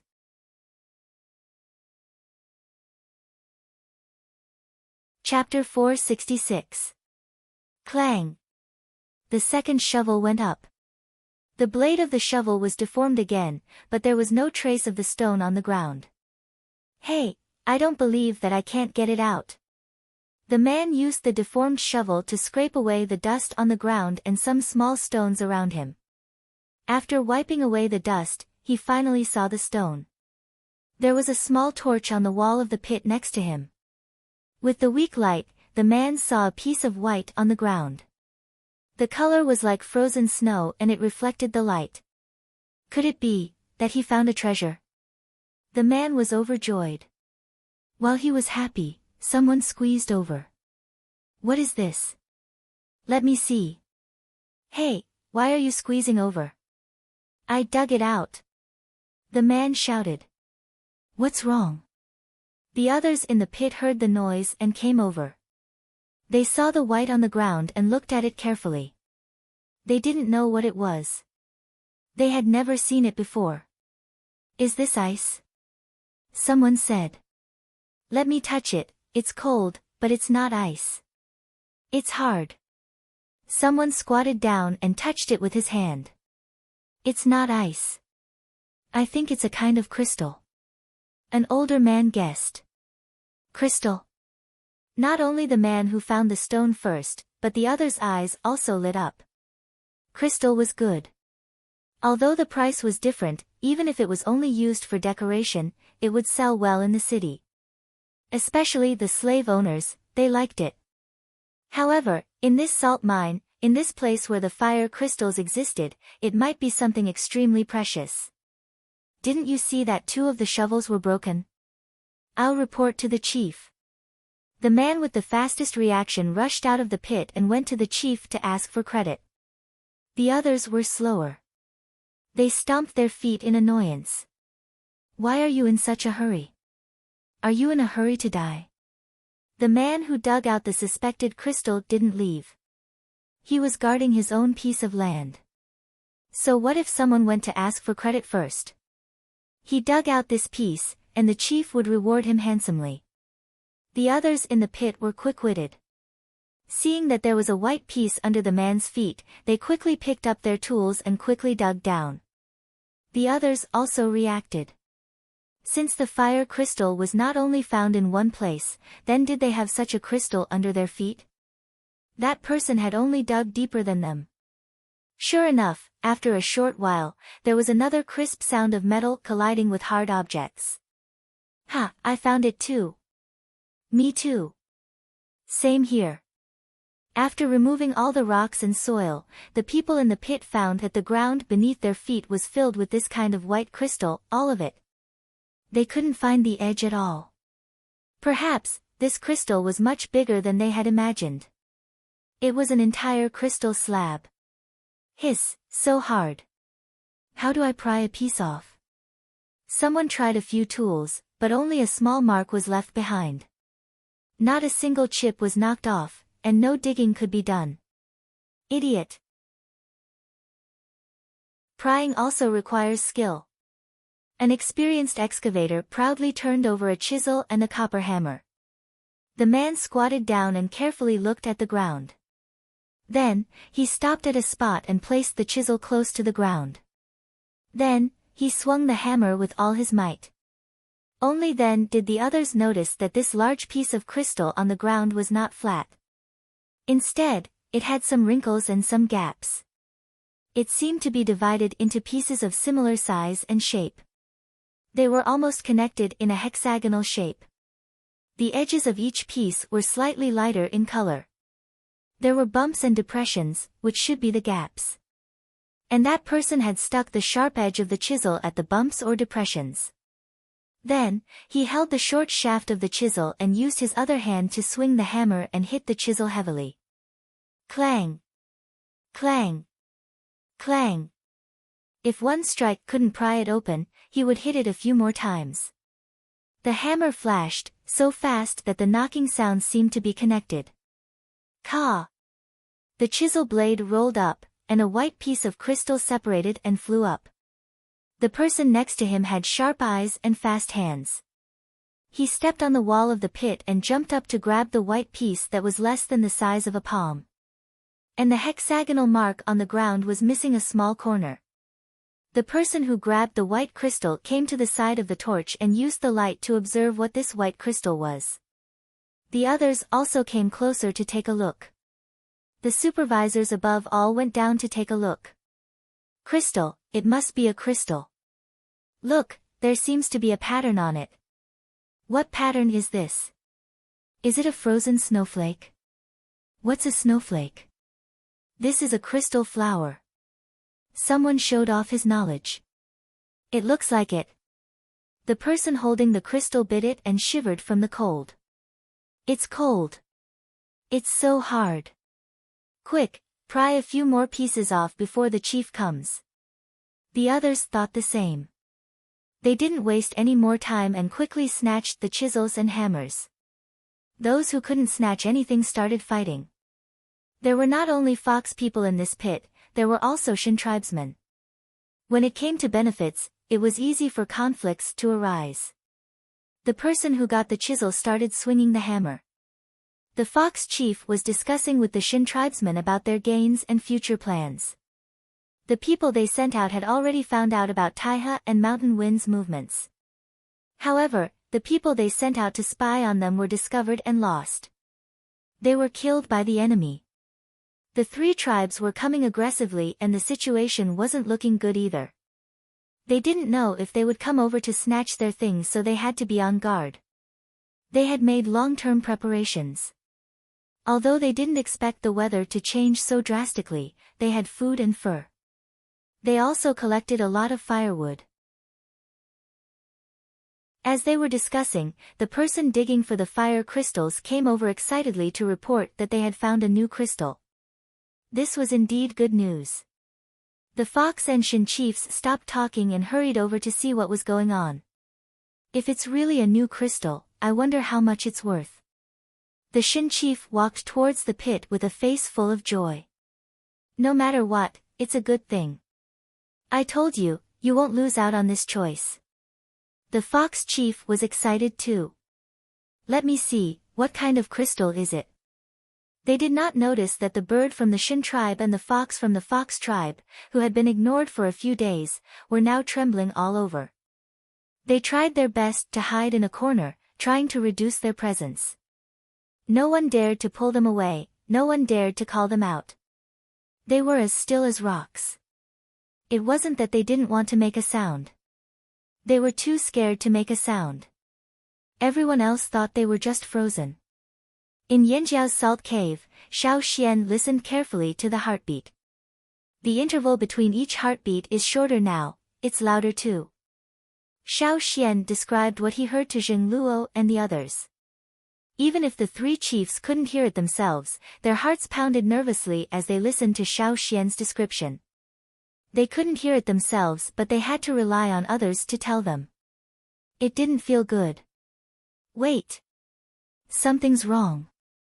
Xiao Xian's sudden words made the three chiefs jump up. What's wrong?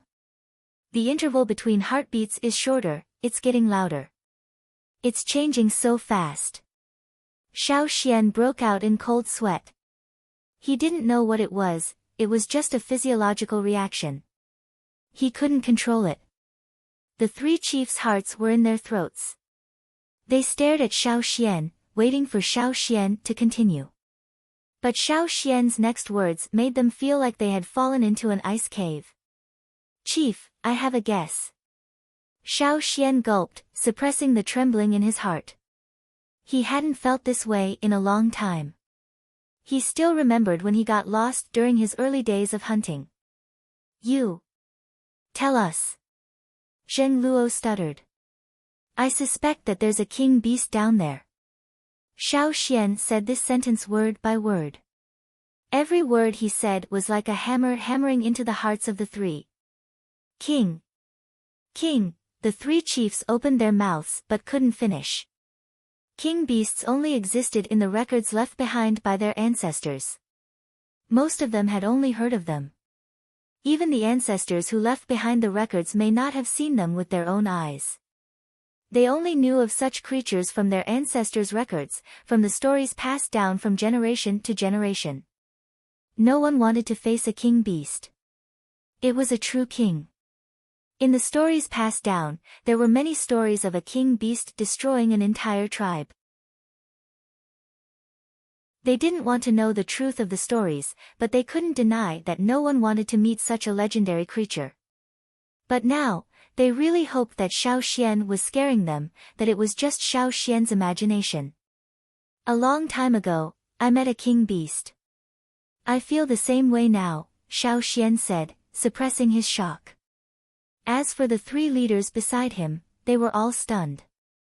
If they had only felt a little regret before, now they were so regretful that they wanted to bang their heads against a wall. That was a king beast.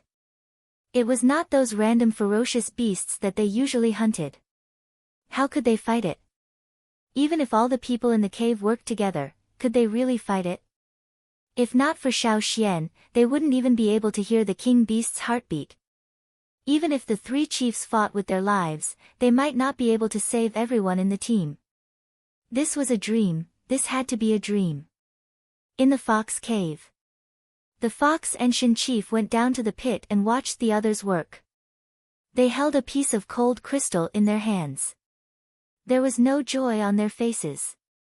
Instead, there was an inexplicable sense of panic, so much so that they couldn't breathe. Wait, stop. Stop prying. I told you to stop prying. The fox chief roared. The others looked at them, confused. They didn't understand why their chiefs were so angry. The pit fell silent. Crack, crack, crack, crack, the soft sounds were very clear in the silence. A soul-stirring pressure and a chill that seeped into his bones instantly enveloped his entire body. A supervisor in the pit lowered his head stiffly and looked at the sword in his hand. He saw that the tip of the sword that was pressed against the surface of the crystal was beginning to be covered with a layer of white frost. The frost was spreading upwards at a speed visible to the naked eye. The temperature in the pit dropped rapidly, and the two leaders who reacted quickly had already climbed up along the walls of the pit. As for the people who reacted slower, they found that they could no longer walk. Their feet were frozen on the crystal, and they thought that their feet were numb from the cold, but now they found that they were not numb from the cold, but completely frozen, and even their blood was frozen. Whoosh, the white crystal beneath their feet began to move. Frozen, they could only be dragged towards the walls of the pit. They couldn't escape. Even if they chopped off their feet, the frost had already spread past their waists. They couldn't feel their lower bodies anymore. Bang! Bang! Bang! A series of crashing sounds came from the pit. The fox chief didn't need to look down to know that the people below had been sliced into pieces.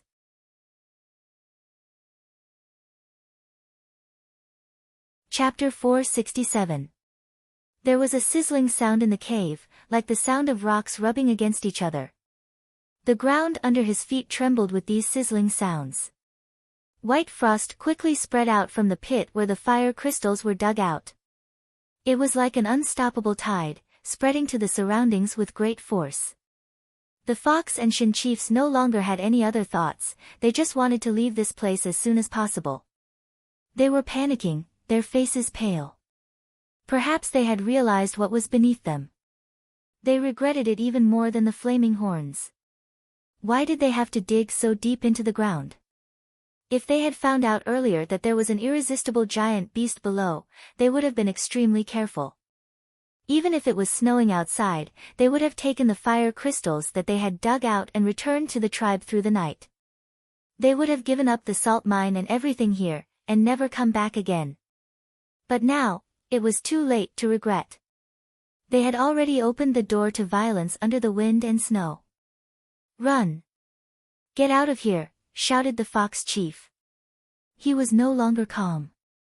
Instead, he was filled with panic and despair that even he didn't want to believe. The other fox and Shin people in the cave did not know what was going on. They just felt their hearts skip a beat. It was a sense of oppression and fear. For a moment, their legs turned to jelly. Hearing the fox chief's words, chaos broke out in the cave. Some pushed aside the rocks blocking the entrance and rushed out. Others huddled against the walls.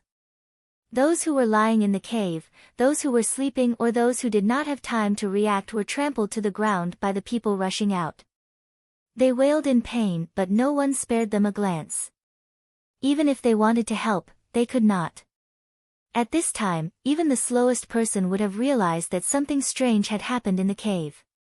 After all, they had lived in the mountains and forests for a long time, so they had a basic ability to predict danger. The stronger ones forcefully pushed the people in front of them aside and squeezed their way out. Due to the limited width of the cave entrance, it was fine when nothing happened. Now that something had happened, everyone wanted to rush out. If they were careless, they would be blocked, and people would be squeezed out of shape. The fox chief ran out from the depths of the cave. He stepped on the heads of the people blocking the entrance and rushed out. The others realized this was possible too. They followed suit.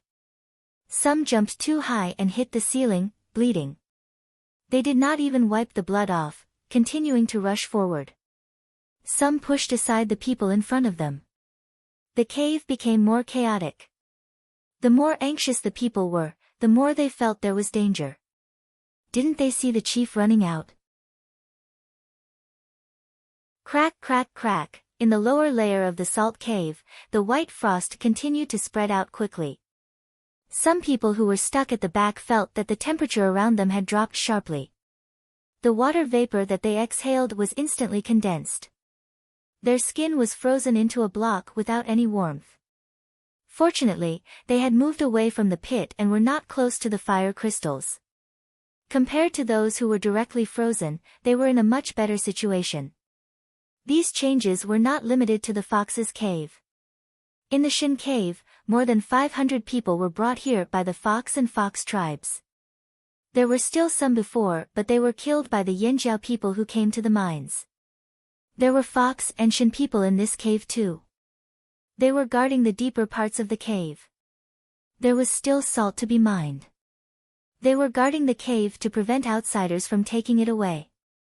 At the same time, they were keeping an eye on them to prevent them from digging too. There were more than 1,000 people in the cave. When they discovered the frost in the lower layer of the cave, those guards felt something was wrong.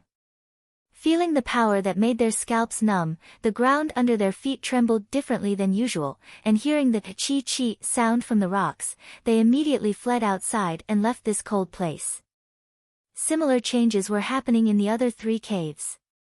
The Yanjiao cave was already covered in white frost. Seeing this, Xiao Xian and the 3 chiefs hurriedly moved out of the way. The change was too sudden and too fast. The ground beneath their feet was covered in a layer of frost. There was no place for them to hide in the cave. They had to step on the frost. Luckily, this only happened in the lower levels of the cave. Although the upper levels were cold too, it was much better. Zheng Luo moved his feet with difficulty and led the warriors from the lower level up. The coldness from the soles of his feet shot up his legs. His blood vessels felt like they were filled with ice. Should we escape? Zheng Luo asked Xiao Xian. Xiao Xian shook his head reflexively, then snapped out of it. I don't know what that is, but I feel like running out like this isn't a good idea. Then stay in the cave for now. Duo Kong, tell the warriors to be quiet and hide their auras. Just like when we were hiding in the forest. Don't show any murderous intent. Zheng Luo said in a low voice. After the initial panic, Zheng Luo had calmed down a little, but his voice was still trembling. It was his first time facing such a situation and he didn't know what to do. But since Xiao Xian said so, he did as he was told. The Taihe and Mountain Wind chiefs were the same. They didn't dare to doubt Xiao Xian now. They didn't know what to do either. They would do whatever they saw Yanjiao. Because the people from the lower levels had joined in, there was almost no passage in the upper levels. Zheng Luo and the rest had to squeeze through the crowd.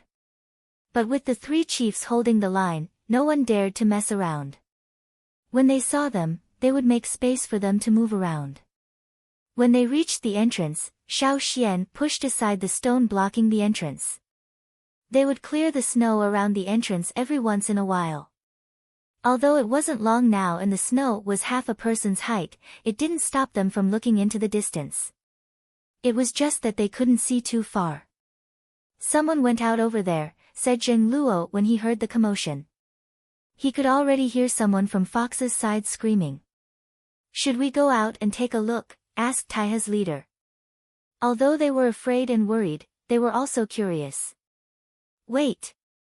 Xiao Xian stopped them. Listen. Psst, the stone acted as a medium to transmit the sound. It sounded like something was moving under their feet. The cave was completely silent. Everyone else had been warned, and now they were filled with a sense of crisis. They held their breaths and held their breath. Therefore, the hissing sound in the cave was very clear, and it made the hair on their backs stand up. It's a big guy. Are we really not going out? The upper levels aren't as sturdy as the lower levels. What if it collapses? Said Mountain Wind's leader. Zheng Luo and the others looked at Xiao Xian. Xiao Xian was under a lot of pressure. His choice would determine the fate of almost 3,000 people. Intuition. Trust your intuition. Stay in the cave, said Xiao Xian again. Then stay in the cave. Zheng Luo gestured to Duo Kong. Duo Kong gulped and squeezed into the cave to tell the other Yanjiao about Zheng Luo's decision. The person who didn't even hesitate when facing the beasts in the forest was trembling now. Taiha and Mountain Wind's leaders looked at each other, their eyes conflicted. The upper levels of the cave really weren't that sturdy, especially near the entrance. Otherwise, it wouldn't have collapsed so easily. It couldn't even withstand the attack of a giant beast, much less a king beast. It would probably collapse with one blow. If the cave collapsed, these people would all be buried. But if they ran away before the giant beast came out, maybe there was still a chance. Who would want to stay here and face a king beast? To wait for death? Even if the cave didn't collapse, they would freeze to death.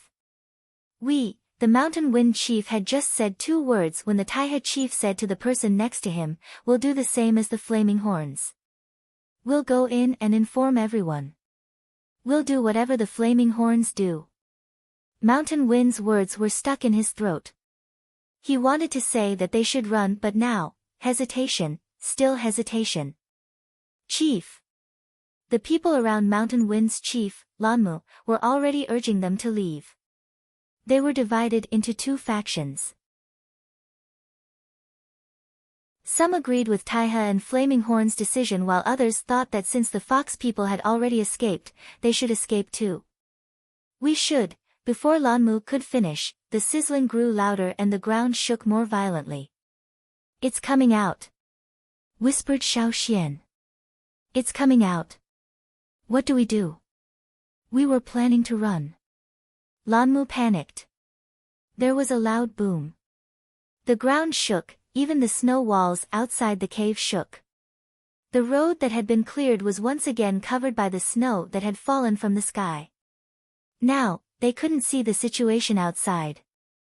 The cave entrance was pitch black. Screech, a long, coarse sound of salt being swept up by the wind and scraping against the rocks resounded between heaven and earth. At first, it sounded a little hoarse, but it was also sharp, as if it was real, scraping against the nerves in people's heads, causing goosebumps to appear all over their bodies. An uncontrollable feeling of trembling rose up from their bones, and even their hair wanted to stand on end. The sound waves spread and seeped into the cave. The warriors with lower strength had blood flowing out of their ears. They were in a daze for a while before coming back to their senses. However, their hearing was affected for a while. They could not hear the whispers of the people next to them. They could only read their lips. Amidst the long howl, the sound waves were like a fierce gale, blowing away almost all the snow in the salt mine. The 10-meter-high layer of snow shattered into snowballs of different sizes. It was as if time had reversed. They flew into the air and were swept away by the wind. Half of the snow that had covered the cave entrance disappeared in an instant. Xiao Xian reached out and pushed away the snow that was blocking the cave entrance. A gust of cold wind blew into the cave through the gap. At this time, he did not mind the cold. Including the 3 chiefs, the people closest to the cave were all leaning against the rocks or standing on their tiptoes to see the situation in the distance. The snow at the cave entrance fell from 10 meters to less than 2 meters. A white, python-like beast rushed up from a part of the salt mine. When it leaped into the air, it swung its body and wantonly stirred up the snowstorm. It seemed that this kind of weather was not a difficult environment for it. On the contrary, this kind of weather made it very happy. It was so happy that it jumped up.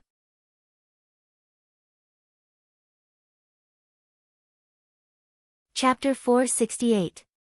What is that? Zheng Luo said the 4 words in 2 sentences.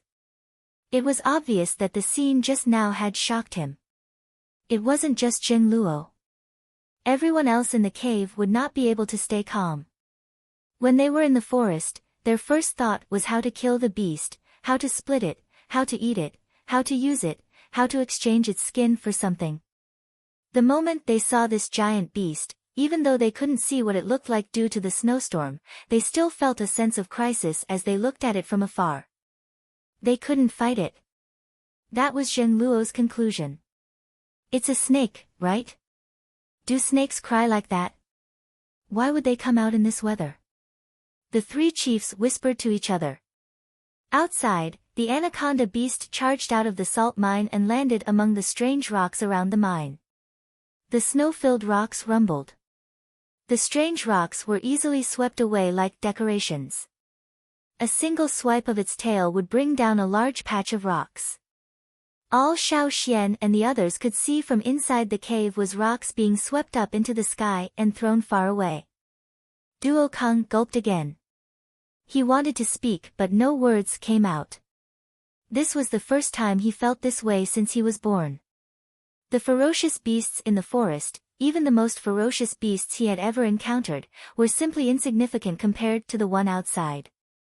It could sweep away the hard rocks without a scratch on its body. How could its skin even cut through? The anaconda beast leveled the ground in its path but cleverly avoided the salt mine. All the rocks were swept to the other side, as if it was purposely clearing a path. Xiao Xian even saw people being swept up along with the rocks. However, those people did not have any signs of life, as if they were dead. They were thrown away along with the rocks. Those were the people who had escaped. The chief of the fox tribe had wanted to escape with his men but they could not. The thick layer of snow and the buried rocks were a huge hindrance to them. Even if they wanted to avoid the beast, they could not just ram their heads into rocks. The giant beast was very fast, heading straight for the fox leader and the rest. Hearing the approaching commotion, the woman in the fox leader's arms tugged at him. Go back.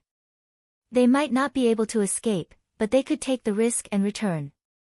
The fox leader frowned.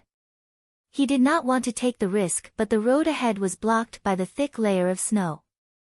Even breathing became difficult after a while. Even if he got out of the strange rock field, he still had to face the wider salt field, which was even more dangerous. Moreover, he didn't bring any food when he left the cave.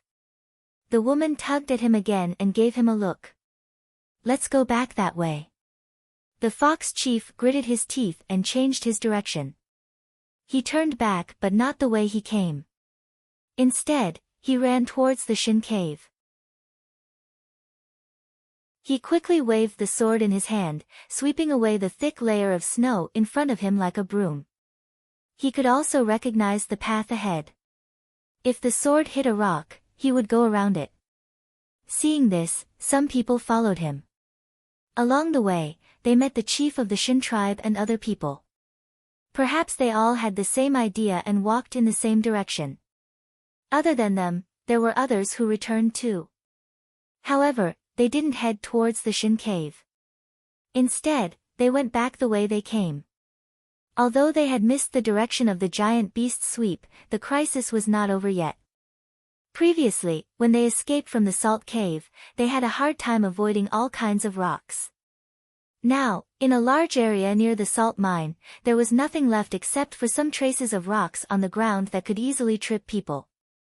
There was no thick layer of snow, no irregular rock forest. They turned back quickly. To avoid being targeted by the beast, they did not even dare to look behind them. They did not stop at all, running as fast as they could towards their destination. Hence, the people who escaped from the cave were split into 4 groups. One group still wanted to leave this place and ran further away. Another group was scattered in the rock forest and lost their way, enduring the pressure of the snow and the lack of oxygen. The third group went back the way they came, back to the cave. The fourth group followed the fox chief, heading towards the Shin cave. There were 5 caves in the salt mine, located in 5 different locations. That was why Xiao Xian and the rest had no way of knowing what was going on over there. However, based on the current situation, staying in the caves was indeed the best choice. At least, that was the case for now. They had not escaped under the snow but they could imagine how difficult it was. What do we do? Hearing the rumbling sounds from afar, even the arrogant Lanmu, the mountain wind chief who liked to look down on others, could not help but tremble. He lowered his voice and asked the others. As a chief, he was helpless against such a beast. At the same time, he was relieved that they did not go out. If they did, they might not have been able to escape. The others were silent. The weather change was enough for them. Who knew there was an even bigger problem? This was not something they could deal with easily. If they really fought, they did not know what kind of price they would have to pay. It was possible that they would all be wiped out. They did not know what to do. They had never experienced something like this before. Hence, the three chiefs looked at Xiao Xian again. Up until now, Xiao Xian's decision had been correct. Xiao Xian, any ideas? Asked Zheng Luo. Xiao Xian thought for a moment. Send someone down to check. If it's not as cold as before, send a group down. I'll go. Duo Kong volunteered. He just wanted to find something to do. Otherwise, he would feel uncomfortable. This was the first time he felt this way. The beast outside was still clearing the strange rocks. It was probably circling around the salt mine area. Every now and then, it would appear in Xiao Xian's field of vision. Do you guys think it noticed us? Asked the Taihe chief. Zheng Luo and Lanmu looked at him at the same time but did not say anything. The beast that looked like a giant python did not seem to be in a hurry to come over. Instead, it was slowly clearing the area around it. Xiao Xian, how do you feel? Asked Zheng Luo. Instead of asking the other two chiefs, it was better to ask his own tribe's elder. How do I feel? Xiao Xian thought carefully.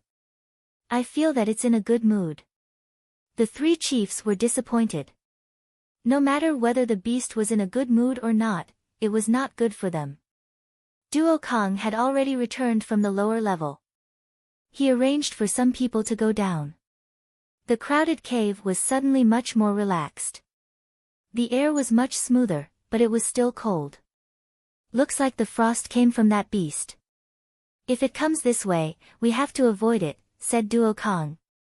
After running for a while, his body was not so stiff and he could speak more clearly. Now that he thought it through, so what if he died? He was not lonely with so many people. It was just a pity that he could not see Duo Li get married and have children. Just as Duo Kong finished speaking, he heard Xiao Xian say, "It's coming." The beast outside was heading towards the salt mine. It was neither fast nor slow. It even had the mood to clear the uneven ground. When it swept through the strange stone forest, a layer of snow fell on the place it had swept, so it left a long, winding trail behind it. The beast was heading towards Xiao Xian and the others. Seeing the situation outside, they were terrified. They prayed in their hearts, "Don't come here, please don't come here. Go and harm Fox and the others." The beast climbed up the salt mine. As it got closer, Xiao Xian could see it more clearly. The giant beast did indeed look like a snake, but its head was different. It was more angular, and there were also some protruding icicle-like things distributed around its head. As the beast approached, the temperature in the cave dropped. Xiao Xian gestured for everyone to back off. Luckily, he had arranged for some people to go to the lower levels. Otherwise, they would not be able to retreat quickly. After the beast climbed up the salt mine, it passed by the top of the cave. Even without light, Xiao Xian could hear the sound of frost in the cave. Whoosh, the giant beast's scales scraped against the uneven surface of the salt mine, and the sound was clearly transmitted into the cave. It was like a brush covered in ice, sweeping over everyone's heads. Many people shivered and shrunk their necks. When the sound faded away, Xiao Xian took out a glowing crystal wrapped tightly in animal skin to light up the cave. They had already made way for the area directly below the giant beast. At this moment, a large area, from the top to the bottom of the cave, was covered in a layer of frost. There was a herb that someone had dropped on the ground. It was covered in frost and shattered into pieces when stepped on. That's the king beast. Zheng Luo breathed out slowly. It went to. Xiao Xian listened and recognized it. He pointed in a direction. That way. That's the fox cave, said Zheng Luo. Could the fox have dug it out from the fire crystals? Duo Kong shuddered. He had dug a hole too. Luckily, it was not deep. They did not know if it was the truth. They could only listen carefully to the sounds and guess what happened. In any case, they would definitely not leave the cave now. At that moment, the fox chief led a group of people to hide in the Shin cave. When they entered, they realized that the bird and fox they did not bring were both here. They even found a corner to hide. On the other side, the people hiding in the salt caves of the fox tribe heard the approaching sounds and their teeth chattered. Frost appeared at the entrance of the cave. There was a freezing sound. The people in the cave rushed into the depths of the cave.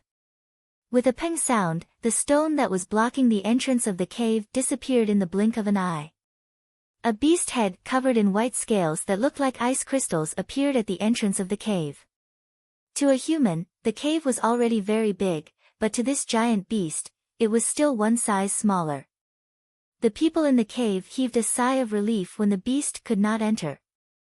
They stood far away, looking nervously at the strange beast head at the entrance. Its eyes were as cold as ice, its pupils as sharp as swords, staring into the cave as if it wanted to freeze the air. It looked into the cave. Then, it suddenly opened its mouth and roared. The piercing sound rushed into the cave, bringing with it white frost. It rushed into the depths of the cave.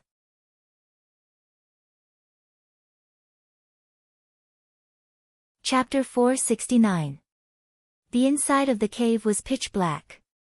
In the deepest part of the cave, where the fire crystals were dug out, about 10 people were waving their weapons, trying to pry the fire crystals out of the ground. When the incident happened, the fox and Shin chiefs were in a hurry to escape. They did not have time to take the fire crystals with them. The basket of fire crystals beside them was kicked over. The fire crystals scattered on the ground, frozen by the frost from the pit. There were indeed some who left with the fox tribe's chief, but there were also some who did not manage to escape. They missed the best chance to escape and stayed in the cave. Some of them felt that staying in the cave was the safest, so they did not follow their chief out of the cave. Now, the leader was not here, and the people in the cave were either dead or injured. No one cared about them. According to the people who ran out and came back, there was a huge ferocious beast outside. They could not fight it, so they could only come back and hide. Some people knew about the fire crystals, so they came here, trying to pry the fire crystals out of the ground. The fire crystals were very attractive to totemic warriors. 4 people were digging, 1 person holding a torch. Not far away, there were about 20 people guarding, preventing others from coming over to take the crystals. Fortunately, the people who escaped into the cave did not rush all the way to the innermost part of the cave. They were worried that the innermost part of the cave was not safe because there was a lot of frost and people who had frozen to death. If it was safe, the 2 chiefs would not have run out. Beside the fire crystal pit, the person holding the torch felt cold even though he was close to the fire source. The ground around him was covered in white frost. They didn't see what happened here with their own eyes, but they could guess from what they saw. Hurry up! The guard not far away urged them. They felt that the surroundings were too cold. It would be great if they could use the fire crystals. It's just a fire crystal. Why are we taking so long? Someone muttered. Easy for you to say. Do you know how hard the ice is? The swordsmen were panting. They didn't understand why the closer they got to the hole, the harder the ice became. Moreover, the ice here was different from the ice outside. It was too hard. Even though half of the fire crystals were already exposed, it was still difficult to pry them out. The bronze weapons in their hands were not very good. They could only be considered ordinary. They were the kind that the merchants in an city sold in large batches. It was even more difficult to use them. As the swords and sabers slashed down, ice shards splashed onto their faces, necks, and mouths. A warrior shrunk his neck and shook his body. He stuck out his tongue and licked the ice chips that had splashed onto his mouth. Salty, the man said. Nonsense, of course the water in the salt cave is salty. Hiss, so cold. Suddenly hearing the noise, a warrior who was guarding not far away asked in a trembling voice, what happened outside the cave? The restlessness of the crowd in the cave made them very uneasy. He could vaguely hear someone shouting, "It's outside, it's outside. That giant beast has come in." The people guarding there panicked. "No, it can't come in. It definitely can't come in." It wasn't clear whether he was comforting himself or convincing others. But the people in front, before he finished speaking, they heard a roar. At this moment, the people in the upper level of the salt cave seemed to have encountered a strong wind with frost. It blew so hard that they stopped breathing and couldn't open their eyes. It was as if they were in a snowstorm outside the cave. In the lower level of the salt cave, a warrior raised his hand to block the wind. The wind here was not as strong as above. After all, there were many people in the upper level of the cave. They blocked most of the strong wind.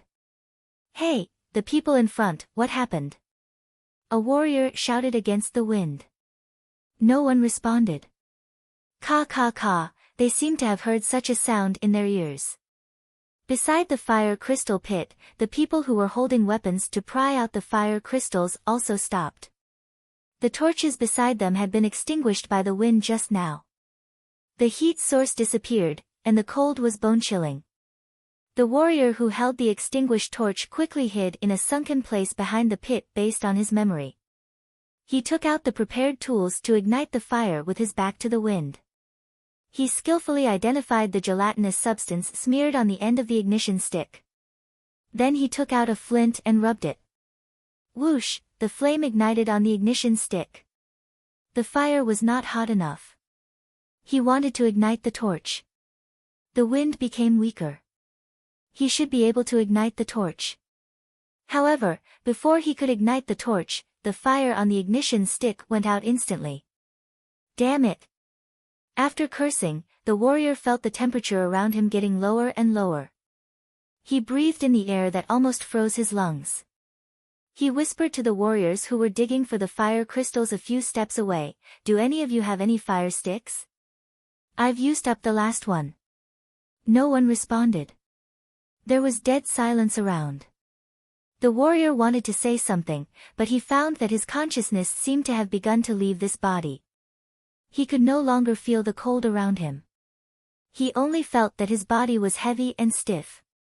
He could not move until he completely lost consciousness. If there was light, one would find that the warrior was covered with a layer of frost from his face to his feet. A few steps away, the people who were digging for the fire crystals were still holding their weapons. They stood there stiffly, without any breath. There were more than 20 guards not far away, but there was no heartbeat. The cracking sounds around continued. The frost covered the entire upper and lower levels of the salt cave. All life stopped. On the other side, in Yanjiao's salt cave, the three chiefs were expressionless. They did not know what expression to show. They had heard the sound just now. They could feel the murderous intent in it. Strangely, the murderous intent was not very strong. It was a gut feeling. Maybe it doesn't care about us at all. It just wants to take revenge on the people who disturbed it. Xiao Xian tried to sound positive. Although he wanted to comfort them, he was not spouting nonsense. Just like when he got lost in the King Stoneworm's cave, the stones around him were changing. He was not too far away from the King Stoneworm.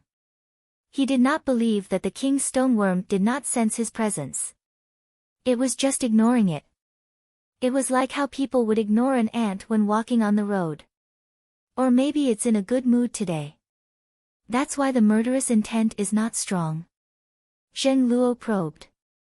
Xiao Xian had said that the king beast was in a good mood. No matter what, just don't provoke it.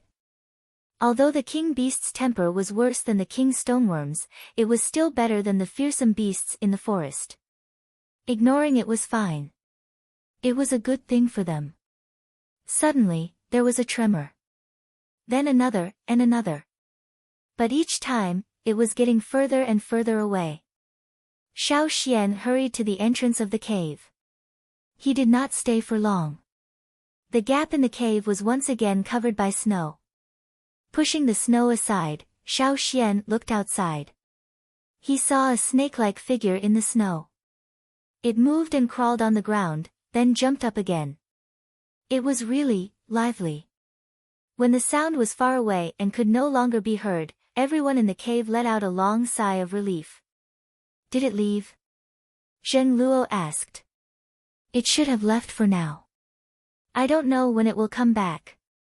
After all, this is its nest, Xiao Xian said. I'll go take a look. I'll go too. Zheng Luo turned to Duo Kong. Keep an eye on the people in the cave. Don't let them run out. Seeing Zheng Luo and Xiao Xian leave, the other two chiefs decided to go take a look too. They wanted to know what was going on outside. Now that the king beast was gone, they had to take this chance. This was a rare opportunity. If they could make it back alive, they might be able to record this experience on a scroll so that the future generations of the tribe would know that there was such a magical place where a king beast lived. They had been mining salt in this magical place for hundreds of years. At the same time, they could confirm if they could leave this place. Listening carefully, Xiao Xian pushed the boulder aside and hurried out.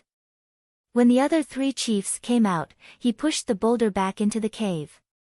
It was still windy outside. Snow filled the air. It was much colder than inside the cave. The strange rock field had been flattened and covered in a thick layer of snow. Let's go check out the fox cave, Zheng Luo suggested.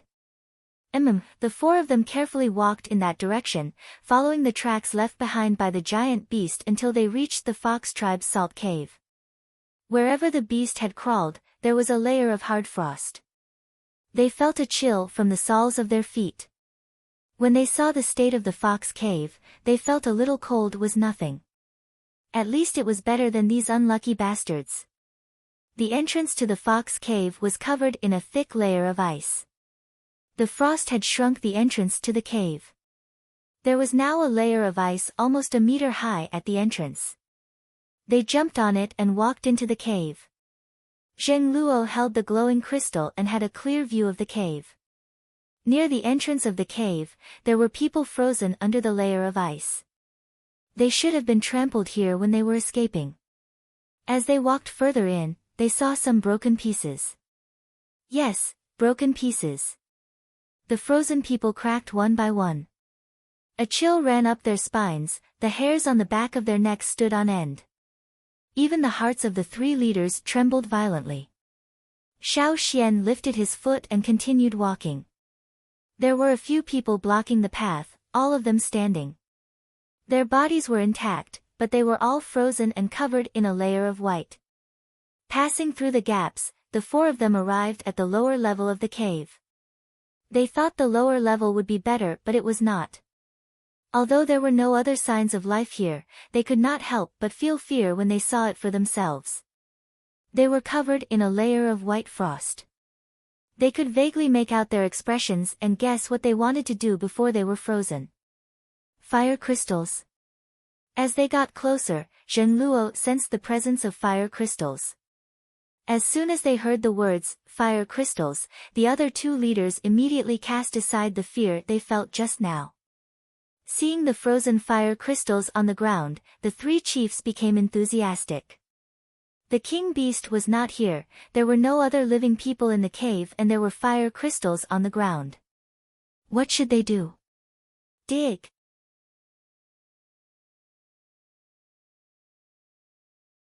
Chapter 470.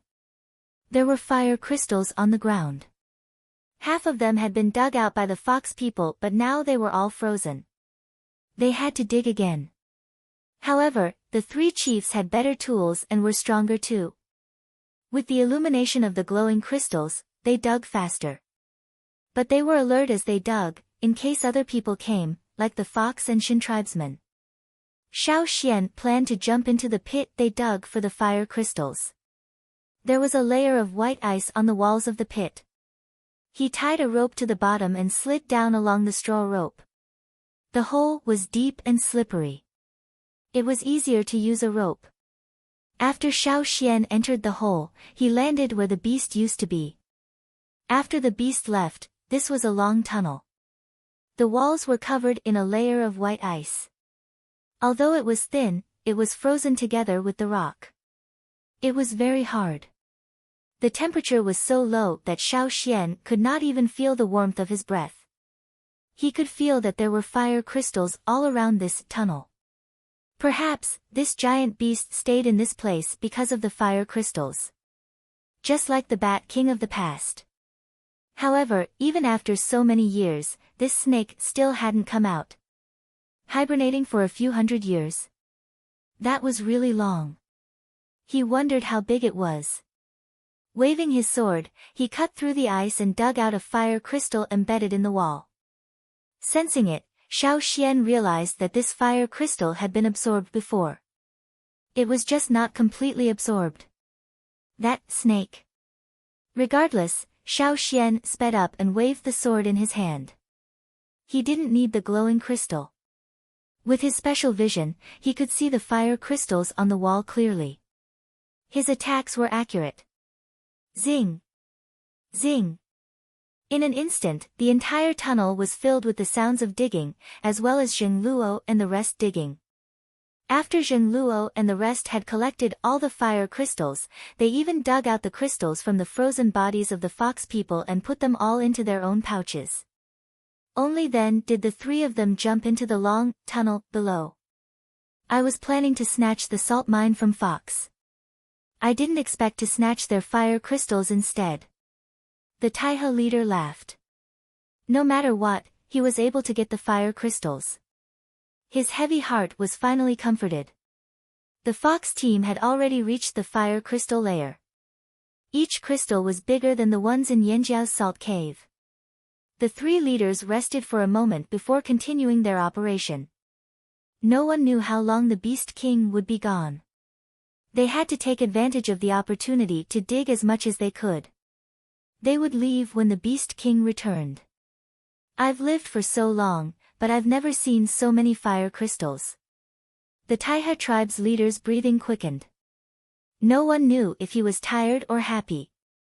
I've lived for almost 80 years, but I've never seen so many fire crystals. Lanmu of the Mountain Wind tribe sighed. Xiao Xian paused in his digging. Zheng Luo was silent too. The Taihe leader glanced at Zheng Luo but didn't say anything. The three leaders looked about the same age, around 40 years old. But in reality, they were much older than Zheng Luo.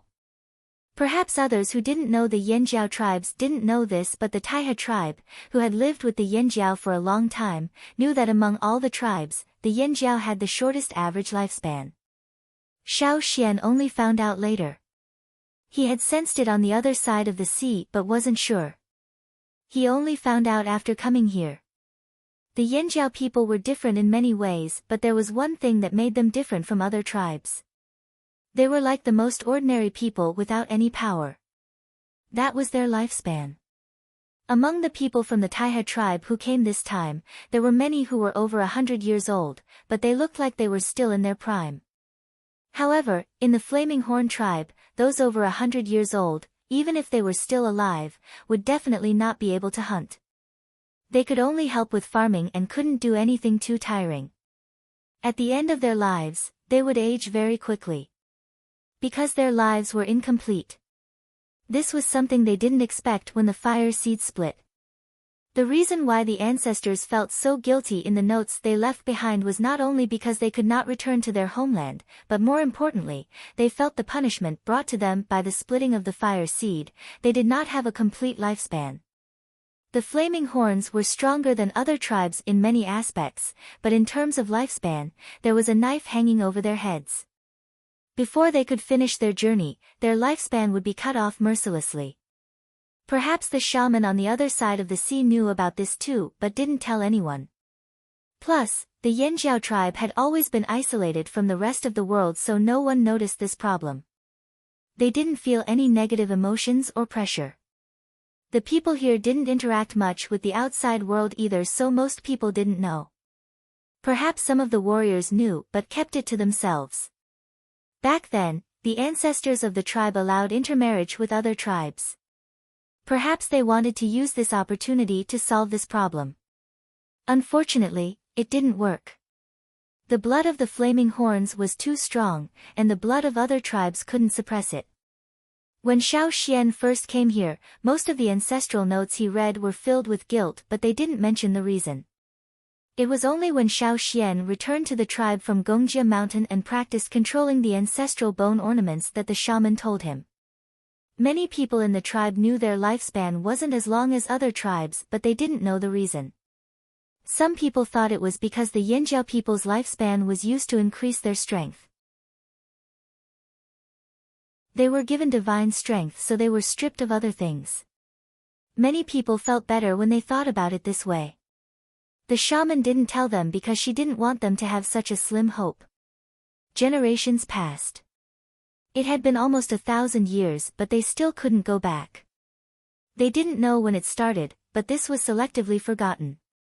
Only the higher-ups of the tribe knew. Zheng Luo knew, the shaman knew. Others didn't know the real reason. Xiao Xian's arrival was a ray of light, a ray of hope. In the past year, the shaman had sent a few batches of people to the seaside.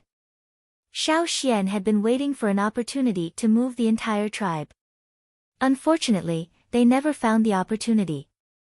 No one knew how long it would take for the opportunity to come again. Go back. How? As Xiao Xian pondered, he became absent-minded while digging for the fire crystals. The mountain wind chief was puzzled. What was with the atmosphere? He suddenly felt stifled. I'll take a look around first. Xiao Xian passed the fire crystals to Zheng Luo and ran along the tunnel. As he ran, Xiao Xian identified his bearings and calculated the distance. He stopped at a spot and looked at the top of the tunnel. This should be close to Yanjiao's salt cave. It wasn't directly above, but diagonally above. He didn't start digging immediately. Xiao Xian walked along the tunnel until he reached the end. This was where the king beast had emerged from the ground. But the entrance was already frozen. A very thick layer of ice blocked the entire entrance. The closer he got to the entrance, the colder it got. Xiao Xian didn't walk over. He listened carefully. When he didn't hear the sound of the king beast outside, he turned back. The king beast had frozen the entrance.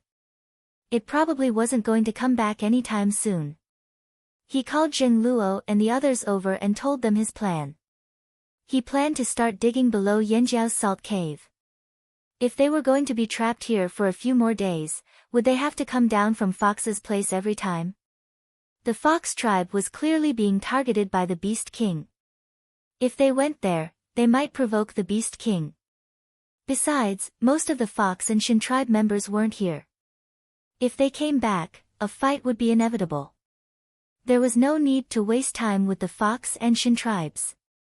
The four of them discussed and decided to do it. It didn't matter where they dug.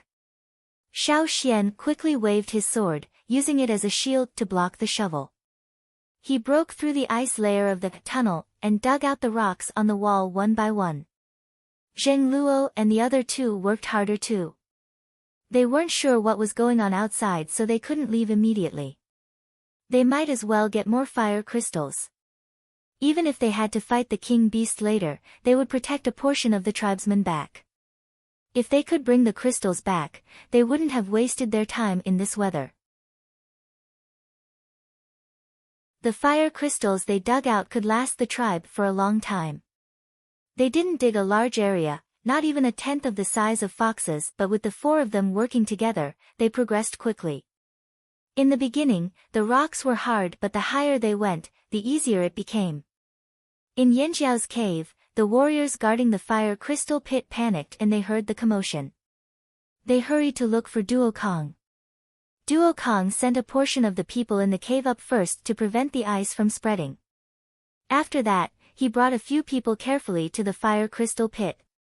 They planned to run as soon as they saw the ice. What else was underground other than the king beast? Screech, the sounds from below grew clearer. It didn't sound like the king beast. There was no intimidating aura and no ice. Was it an enemy? Fox tribe or Shin tribe? Duo Kong grew cautious and inched closer, craning his neck to look into the pit. He signaled for the others to be ready. The other soldiers around him were also gripping their weapons, their facial muscles twitching nervously. They were frightened by the king beast, they didn't want to see anything strange jump out from below. They hoped it was a human, no matter if it was Fox, Shin, or any other tribe. The sounds came closer. The people around the pit were tense. It really didn't sound like a giant beast.